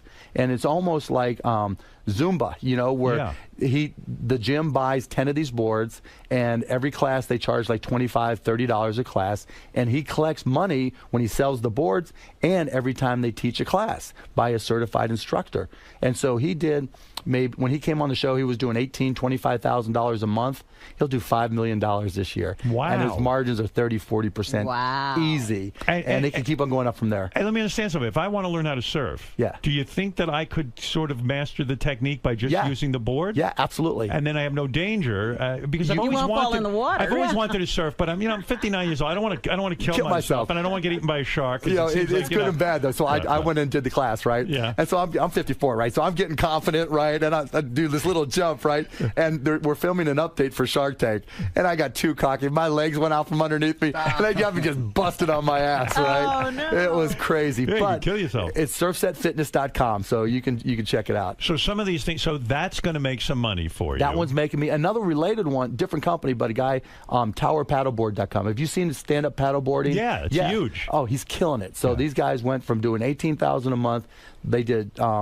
His show was like a year ago. He did $2.1 million this year, and he'll do $3 million this coming year. And what is he selling? He sells stand-up paddleboards. Oh, and inflatables and regulars. But isn't he competing with a bunch of other companies? Who Yeah, do all but that? he's got a great product. It's Why less was his expensive. product so great? Two reasons. One, it's less expensive. It's well done. It's less expensive, and he gives you a bunch of options in size and inflatable, so you can carry it around, blow it up, whatever. So if you go to if you have a summer home or you just summer vacation, you can't leave your board there, then you use an inflatable so you can take it with you back. So and you forth. don't. So you put up the seed money for this guy. How much did you put up on that one? I think $300,000, I think, and he's been growing so fast. I've given him some additional money to help finance his receivables to help him continue to grow. Wow, no kidding. Yeah. That is unbelievable. So the show is a success. I would think that on the sly, the network gives you some dough to give these guys. No. It's not like That's that. actually the worst part of the show, right? Yeah. Because Giving up your own money? Well, not the own money. It's the time. Do you get paid to do the show? Yeah, we get like $18,000 an episode. Nothing. I see. It's not about that. No, it's it's not that about you're that. getting the opportunity to hear these It's ideas. Exactly. And actually, because to get on the show, people will push down the valuations of their companies. Right. Because they had 40,000 people apply to present products on the show last year, and I think 125 made it. And they're just starting auditions now, or not auditions, but whatever you call it, presentations now for people to come on the show, and they expect over 75,000 people to apply. Wow, it's unreal. So you're really getting bargains when you... Yeah, because they'll push down the valuation, so if this went out in the open market, it'd be more. It's fun doing the show. I'm having a fun time with America's Got Talent. It's a similar kind of thing. You sit there and you hopefully some magic happens, And you see amazing things, right, that you don't expect. Do me a favor. There's three guys who work for me who want to pitch you, legitimately want to pitch you. Bring it on, baby. Yeah, you'll do it. Oh, All right. yeah. This gentleman's name is Tim Sabian. He is our program Don't worry, manager. your wallet's safe. I don't know. Let's see. I mean, why not? Did you hear my invention, by the way? Yeah, the penis pad? The penis pad. Yeah, as long as you're tweeting pictures, it'll be a huge hit. No interest in that. That's a losing proposition. No, I think you ought to go ahead and do it. I mean, if I told you, Mark, that there's a company that has, and now this is Playtex, and they advertise with me. It's a wipe that you wipe down your balls, cock and balls, and ass area before and after sex, and it's very gentle. You don't get a rash. You wouldn't invest in that, would you? It'd be a tough sell. Yeah, Playtex. Well, for them, it's easy, right? It's perfect. It's But right why in their wouldn't you invest in that? Because, I don't have the vehicle. In other words, they're geared up for this kind of thing. Yeah, it's their business. But you're not geared up for surfboard shit and all that No, stuff. but the guys who invested with were. They're tooled up. Right, they're so tooled a lot up, of people, literally. So a lot of people, you're saying, can have a good idea, but they've got to be tooled up. Right, you've got to be, there's certain things I can't sell. Like if one of these guys comes in and brings me frozen food. Right. I don't know how to help sell frozen food, right? So I'm not going to do it.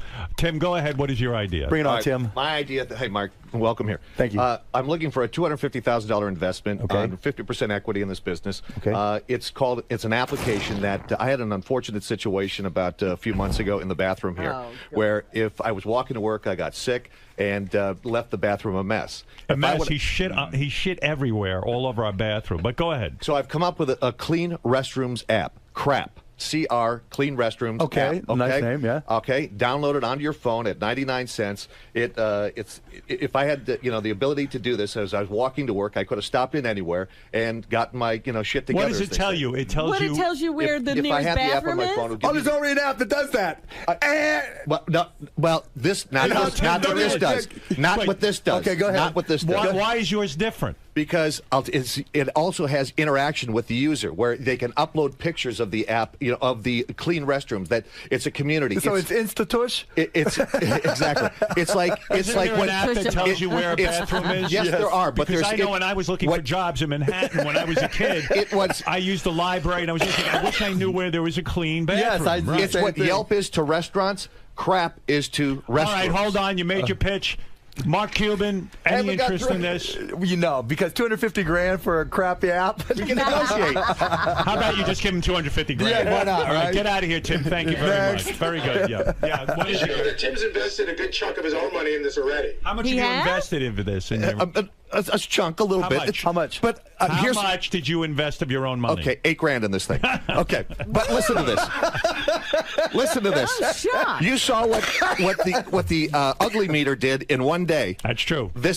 It did over $500,000 in sales in one day. What It did already? It did already in one Not day. yours. So- Not Something yours. called the No, ugly not mine. meter. So there's been a model already. Get out, get out. But they respect their money. Get out Get of out of here. You're out. You hit the buzzer. I've got another one. He's got another What one. happened? I thought you were going to pitch your remote control leash. Well, that was the other one. But I sat last night and did this. right, get it was out. 10:30 at night. I wanted to go to bed. All right, good night. I don't know if I don't even know if you want to hear the other ones. Are they worse than that? You want to hear one more? It's all your call, Howard. I don't know. Richie, what is yours? This is something called shittins. Oh, God. Everything was shit. What's with you guys? Go on, All right, man. quickly, the pitch. Go ahead, Richie. All right, this is the best app. Tim is An the app. perfect not app, a product. Okay. And you would love this. It's a baby wipe in the form of a mitten. Because when you wipe your ass, the last thing you want is fecal matter on your hands, under your ahead. nails. So I call them shittins. Okay. All right. And it's a baby wipe in the form of a mitten that you put on your hands. So that Okay. way your hands are totally clean. Okay, how much money are you looking for? $25,000 to start. And what percentage of the company do I get? You'll get 50. Okay, how long have you been making these? About a day. Oh, okay. So you've got a long history with them. Yeah. Okay. And this is the clean. How are you going to get shittins made for $25,000? You can't even sell that name. Yeah, I can get them made. Yeah, Look. and who's going to buy something called shittins Well, in the supermarket? that's my one problem, the product name. But it's a great name. It's a great name, shittins. What are they made? What's it made out of? It's a baby wipe that you can actually split into a mitten. Is it eco-friendly? Yes, flushable, eco-friendly, and you could. It's super clean. It's if you have babies. I have Crohn's disease. I could definitely use something like this when I have a problem. Yeah. For nurses who have to clean up. Well, old just men, think all those. This is super clean. All those locations around the world where they don't have toilet paper, right? If you have your shittins You're with you, shitting with you, right? yeah. So Exactly. Mark, you getting turned on by this? Honestly, have you looked at international distribution? Not yet. So you really don't have a company yet. This is just an idea. I spoke to a bunch of women who have children who have like incontinent grandparents, and they would love something like this. You know what? It's not a bad idea. But the problem is it's just an idea. It's in the ground floor. Just an idea, right? I understand. This is like our writing meetings where guys blurt out and they go, "Hey, let's get President Obama on." They go, "Yeah, that's a good idea, but like, how are we going to get him?" Yeah. So in other words, Mark is saying you have a good idea. I'm on the bottom floor, but you don't even have a manufacturer. You don't have any. You haven't done the work yet. I just started this. Come back when you've got a company. I'll give you my information and we'll talk. Give me your information. Wow. But Fair come deal. back when Fair you've deal. got a company. I It's quit. not a horrible idea. Thank you. I mean, I'm shocked. Let me help you out, Richie. Get me a phone call to China. We need Chinese people to make shittins. Shittins. Get out of here with that. He names the product shit. Mark, like, where are you going to market that? What did you just spit into? Oh, I've had a cold, man. I got it from my son. Jesus Sorry. Christ. That was gross. That was gross. I was hoping you were looking over. I need a shittin. All right, somebody invent something for Mark. Mark, that was a very exciting thing. You were buying into the idea. Yeah, you know, because actually I wasn't thinking so much here in the United States, but places around the world that don't have toilet paper in third world countries, if you can make it disposable and make it really, really cheap, and you've got, you know, a shitting around and you carry it with you, you travel to Mexico, it's safe. Are the shittings reversible? Oh, my God. So, by the way, Mark, you made your money the old-fashioned way. You say when you were, how young were you when you made the $6 million? 29. 29 years old, because you were doing techie stuff. Right. But let me just one more time go over this. Okay. You had a company that was broadcasting on the internet. Right. Television stuff. Audio and video. So all the streaming, everything YouTube does, we started that. You started that? It was called AudioNet, and we started in 1995. And when Yahoo bought you, right, they gave you $2.5 billion? No, they gave us $5.7 billion in stock.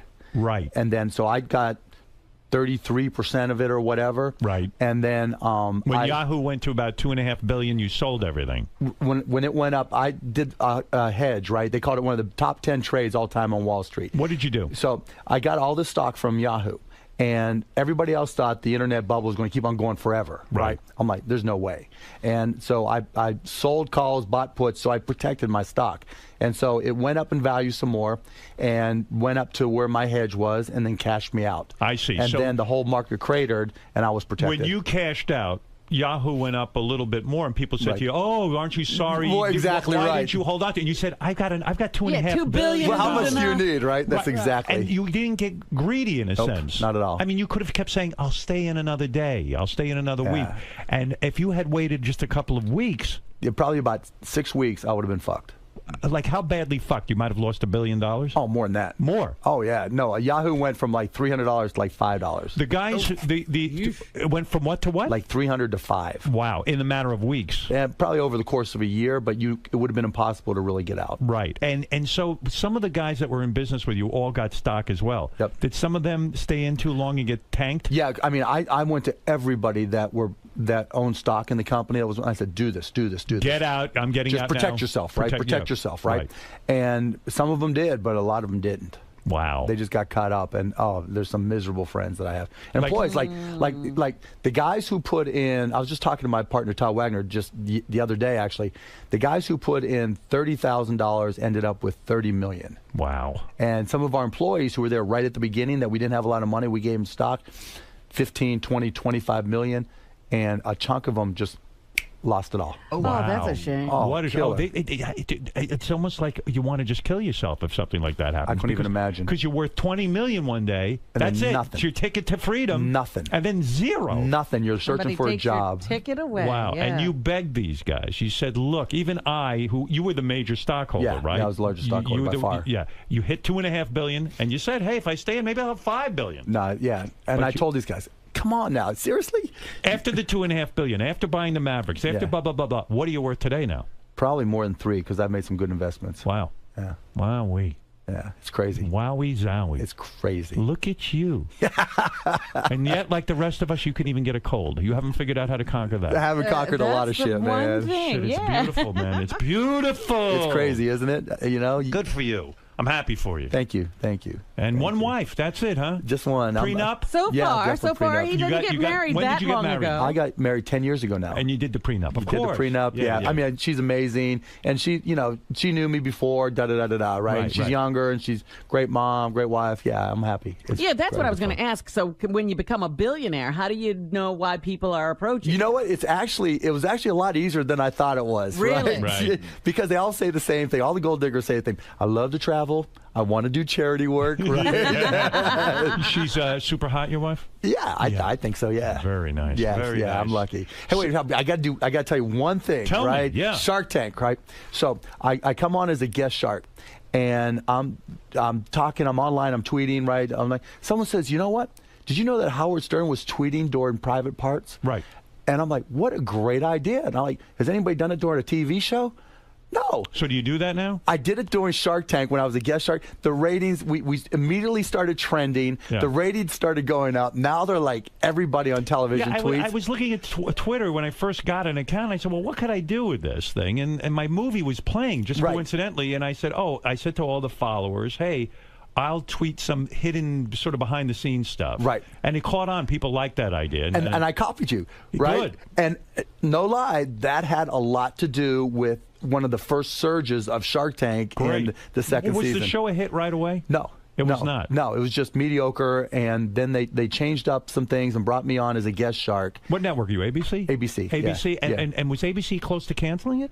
I wasn't on the first season, so I didn't hear all the stories, but they replaced one of the guys and replaced him with me, so something had to change, right? So do you feel you were the reason, the spark? Yeah, I think I was part of the spark, absolutely. Because you're lively on the show? Yeah, I think I picked up, I mean, ABC, everybody says that, I raised the game for everybody else. You get along with the rest of the judges? Sometimes. Yeah, most of the time I do. Do you think some of them are assholes? Not so much assholes. It's just, like anything else, when you're there 12-hour days, 20 straight days, 25 straight days, everybody gets annoyed. Yeah, you can get annoyed with each other. Yeah, and it weighs you down in a sense if you don't like the other right, judges. So you've got to, so the camera comes on, you got to do your thing, Sure, right? yeah. But then off screen, everybody's everybody. Are there fights off screen? No, we pretty much get along. It's more we're smart. We save it for on air, right? So when we're pissed at somebody, we save it for on air. Wow, what a life! You got to see Mark Cuban on Shark Tank. And I got to plug one thing. I'm doing a cameo tonight on Necessary Roughness, testing my acting skills. I'm not really. Yeah. Now tonight. you're an actor. Yeah, I like to try things, right? Yeah. Well, you're certainly trying a lot. Don't miss Mark on the season finale of Necessary Roughness. Yep. And there you have it. And Richie Wilson just sold him Shittens. Yeah. Which is great. Which we'll be selling in American Airlines Center. What do you want to know, Ralph? Quickly for Mark Cuban. Hey, now. Hey, now. Shark Tank is like one of my favorite shows. I think Thanks, it's a Ralph. great show. And it's funny, one of the things you mentioned tweeting, one of the things I love doing is tweeting during it. It's just fun and it gets you involved. Yep. What I love about the show, Howard, is like you learn a lot about business and everything. But the setup is you go in and you pitch to 4 different people. But Mark, I love you on the show. But what you do sometimes, which I hate, is like you bully people into a quick decision. Hell yeah! Because it's television. I want to hear the pitch to everybody. That's why I'm going in there. I want to hear what Barbara's going to say. Well, I want to win, right? If it's a good deal, I want to get the deal. I don't give a damn what Barbara or one of the other sharks has to say. So when someone comes in with a great company, then I've got to have my strategy to win the deal. Right. And that's part of it, learning how to negotiate. All right, yeah. Ralph. Well, you do learn a lot, and Tim made a classic mistake. He came in and overvalued his company. $250 million for that shit. Yeah. All right, Ralphie boy. I know Ralph will be pitching you very soon. I'm sure he will. Very soon, Mark. As soon as he comes up with something like Shittens. All right, Mike, go ahead. Quickly, your last question for Mark. He's got a very busy life. He can't sit here with you all day. Go ahead, Mike. Mike's gone. Good job, Mike. All right. Enough with Mike. All right, I'll let you out of here. Great having you here. Oh, man, I loved it, Howard. Hopefully you'll have me back. And you are the man. No, you're the man. I mean, you're laughing, you're smiling, you're having a good time. And you prove that money can make you happy. Hey, we're the luckiest guys in the world. It doesn't suck. It doesn't suck is right. Do you ever yell at your father and say, look how easy it is to make money? What the fuck is wrong with you? No, Dad? my dad, I just say, wherever you want to go, yes. Where did are your parents both alive? Yes. Do they work? No, not anymore. Did you retire them? Oh, yeah. Yeah, my dad used to do upholstery on cars, so if you had like a rip in your car seat, you took it to my dad. And what does it mean to retire them? You just gave them a bunch of dough and said, go enjoy your life? No, he's got a credit card. He just goes wherever he wants. Wow. Yeah, whatever he wants to do. He's 86. He's still a party machine. Like, he's in Miami right now, and if you call him and it's 8 o'clock, he's drinking wine and loving life. But, he told me the best line ever. He said, today's the youngest you're ever going to be. Live like it. Did he ever? Is he divorced from your mom? No, they're together. Sometimes, yeah. My mom likes to stay in Pittsburgh and go golf. Kidding. And my dad likes to travel. So they dislike each other and what they get along. They just do their own thing. They right? live their separate lives. Yeah, they do They're their not own going to thing. get divorced. Right, They stay exactly, together. yeah. Right. They're staying together for the sake of you. Exactly. Yeah, the children. Just for the sake of the checkbook. Yeah. Isn't that weird? Do you ever say, why don't you two get a divorce and go just hang out? Nah, it's not worth it. It's not worth it. You don't get involved. No, he's 86 years old. Whatever he wants to do. Do you ever say to your dad, hey, you spent a little too much money on the credit card. Never. Do you think he's Is he- buying women with this credit card? I hope so. Is he respectful of the credit card, though? I mean, yeah, you don't see like a yacht he's a on depression baby, right? You know, so he's like, he freaks out. And my mom the same way. If your parents do get a divorce, which one will you go with? Which one will you Yeah, I'd probably live with my dad because he's buying those hot women, right? You're a great advertisement for having children. I mean, you've retired both your parents and they both have credit cards, right? They put up with me all those years. They earned Good it. for you, man. Yeah. That's a nice thing to do for your parents. course. You got brothers and sisters? 2 younger, and they both work for me. They do? Yeah. Oh, man. And what do they make, $1 million a year? No. They actually have to work for their money. No kidding. What do they do for you? My one brother manages my foundation, Nice. and my youngest brother is in sales for Magnolia Pictures and Access TV. What does it mean to manage your foundation? What is that? He does one foundation. It's called the Fallen Patriot Fund, and so I put up money when soldiers or service people who were injured or have problems coming back from any of the wars that we're in.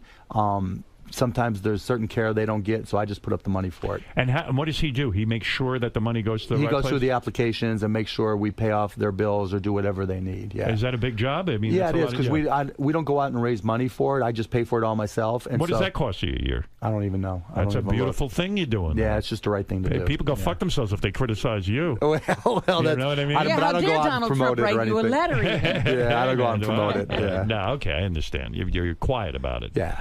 All right. Mark Cuban, thank you. Thank and you, thank you for Howard. doing that for soldiers. That's beautiful. We'll be back right after these words. The great Mark Cuban. We'll be back right after this. Tim. A bit of a fail today, Tim. No, not a fail. Not a fail. That's just a bigger challenge. Watch this work. You attempted to make lemonade, so to speak, out of a very Chicken sour shit situation. out of chicken salad, or chicken salad out of chicken shit.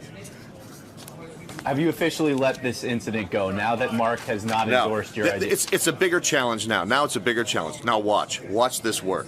Does this stem from all the flack you took for your unfortunate incident a few months ago? Are you trying to retool your image? Is this what this is about? No, this is about taking advantage of an unfortunate situation. Strictly capitalism. Exactly. Okay. I quit. Not green lit, but not green lit, but it's a yellow light. Exactly. It's a yellow light. They didn't turn it down, and a multi-billionaire loved this idea. Let me get a look at your shittens. This prototype. is shittens. Let me see. See, and I basically sewed together 2 baby wipes in the form of a mitten.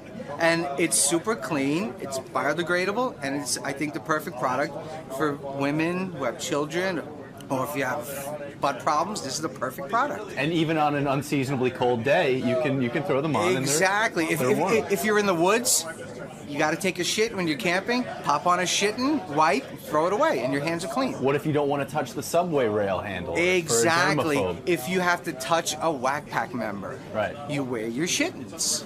And clean their hands at the same time? The one thing I have to work on is the name.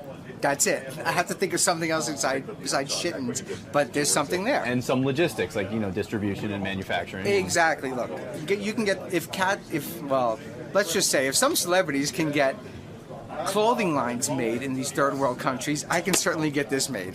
Shittens. Shittens. I like it. Next time you see me, I'll be a wealthy man. Will you remember us? No.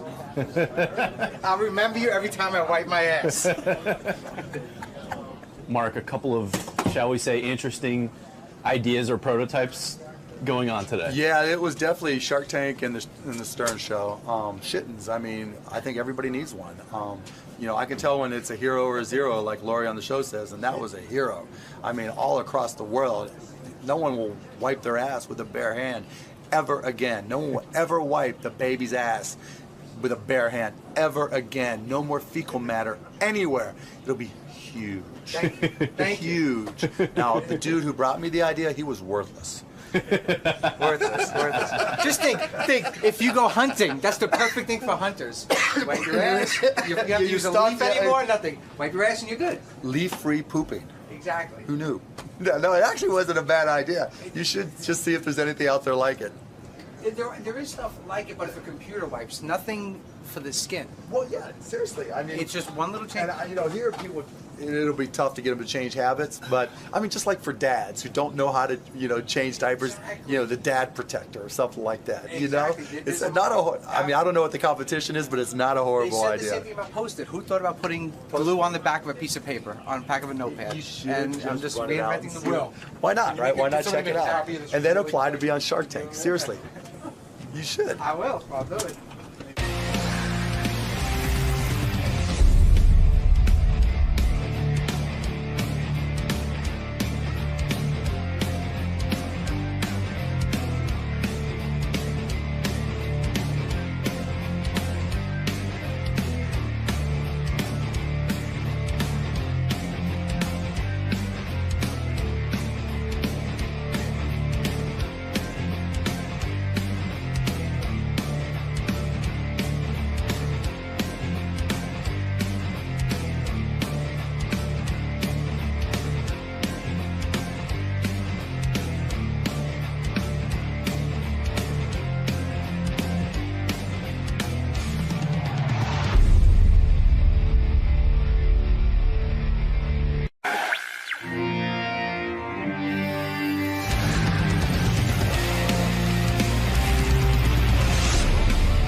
Hey, it's Mr. Skin. I'm here to do my 14th annual Anatomy Awards. I can't believe it's been 14 years, but I got to tell you, the list this year is fantastic, and I'm really excited to talk to Howard.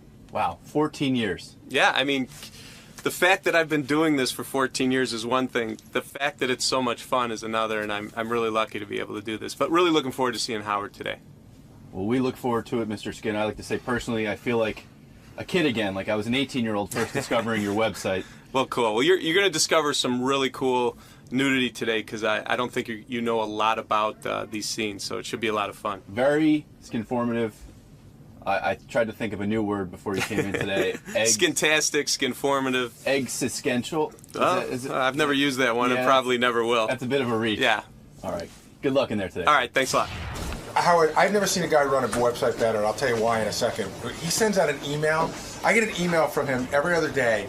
He does, it'll be like Mr. Skin's best cheerleader scenes. Mr. Skin's best, like he just groups them in. And sometimes I go, that looks interesting, and I click on it, but he, and then when you go to the site, it's really well put together. Like when you go there, it's easy to navigate. I told Don when we were putting our site together that they should look at it as a model for the way you can move from A to B to C. Yeah. Yeah. It's really well run, and I love it. Great job. Mr. Skin's here. He's going to give us a nice little update. The Skinatomy Awards are coming up. And this is the 14th annual Anatomy Awards.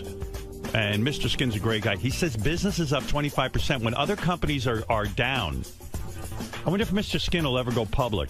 Is it like a depression kind of business? The worse things get, the better his business is? Mr. Skin, in a world where pornography is actually hurting because so much of it is free on the internet, how is it that you're thriving, really? What's going on? I think it's a combination of things. It's how we package it, too, You could find nudity of actresses on the internet, but we have fun with it. We have playlists. We have compilation stuff. When you say business is up 25% at MrSkin.com, you mean that it's a subscription business. Your annual report came out. And do they have an annual report? At our shareholder meeting. Will you ever go public? Pubic? Well, we will always stay private, and that's the way it's going to be. I mean, we can't go public, obviously. Why? Why can't you? It's too silly? It's too much work, to be honest. This is so much fun. I don't want to get into trying to But you're not public. afraid of work. In fact, Gary has said to me privately that he thinks MrSkin.com is the best-run website he's ever seen. He says he gets regular email blasts about, like I don't know what he was saying. Something new came out. Yeah. Denzel Washington's in a movie and the chick's naked, and you immediately get him an email blast, and this is for all your customers. They get updated. I got to get on this website. And he says, how are you behind? I don't know. And then he says, I don't know why I can't get my website. Would you be available to run my website? Because seriously, he says, then you go on and it's so easy to find everything. Right. And that you immediately, take a drink of water. You're all dry mouth. I don't know what the fuck your problem is. Probably from being a pervert. Yeah. And nervous. And The nervous. light is on. Yeah, it's probably from coming out of your basement. I'm not used to the light. How old are you now? I just turned 50. I mean, What? Jesus And you're Christ. still a perv. Yeah. Yeah. I mean, this is a guy who literally started a business. How many years ago? It wasn't a business. I launched it on August 10th of 1999.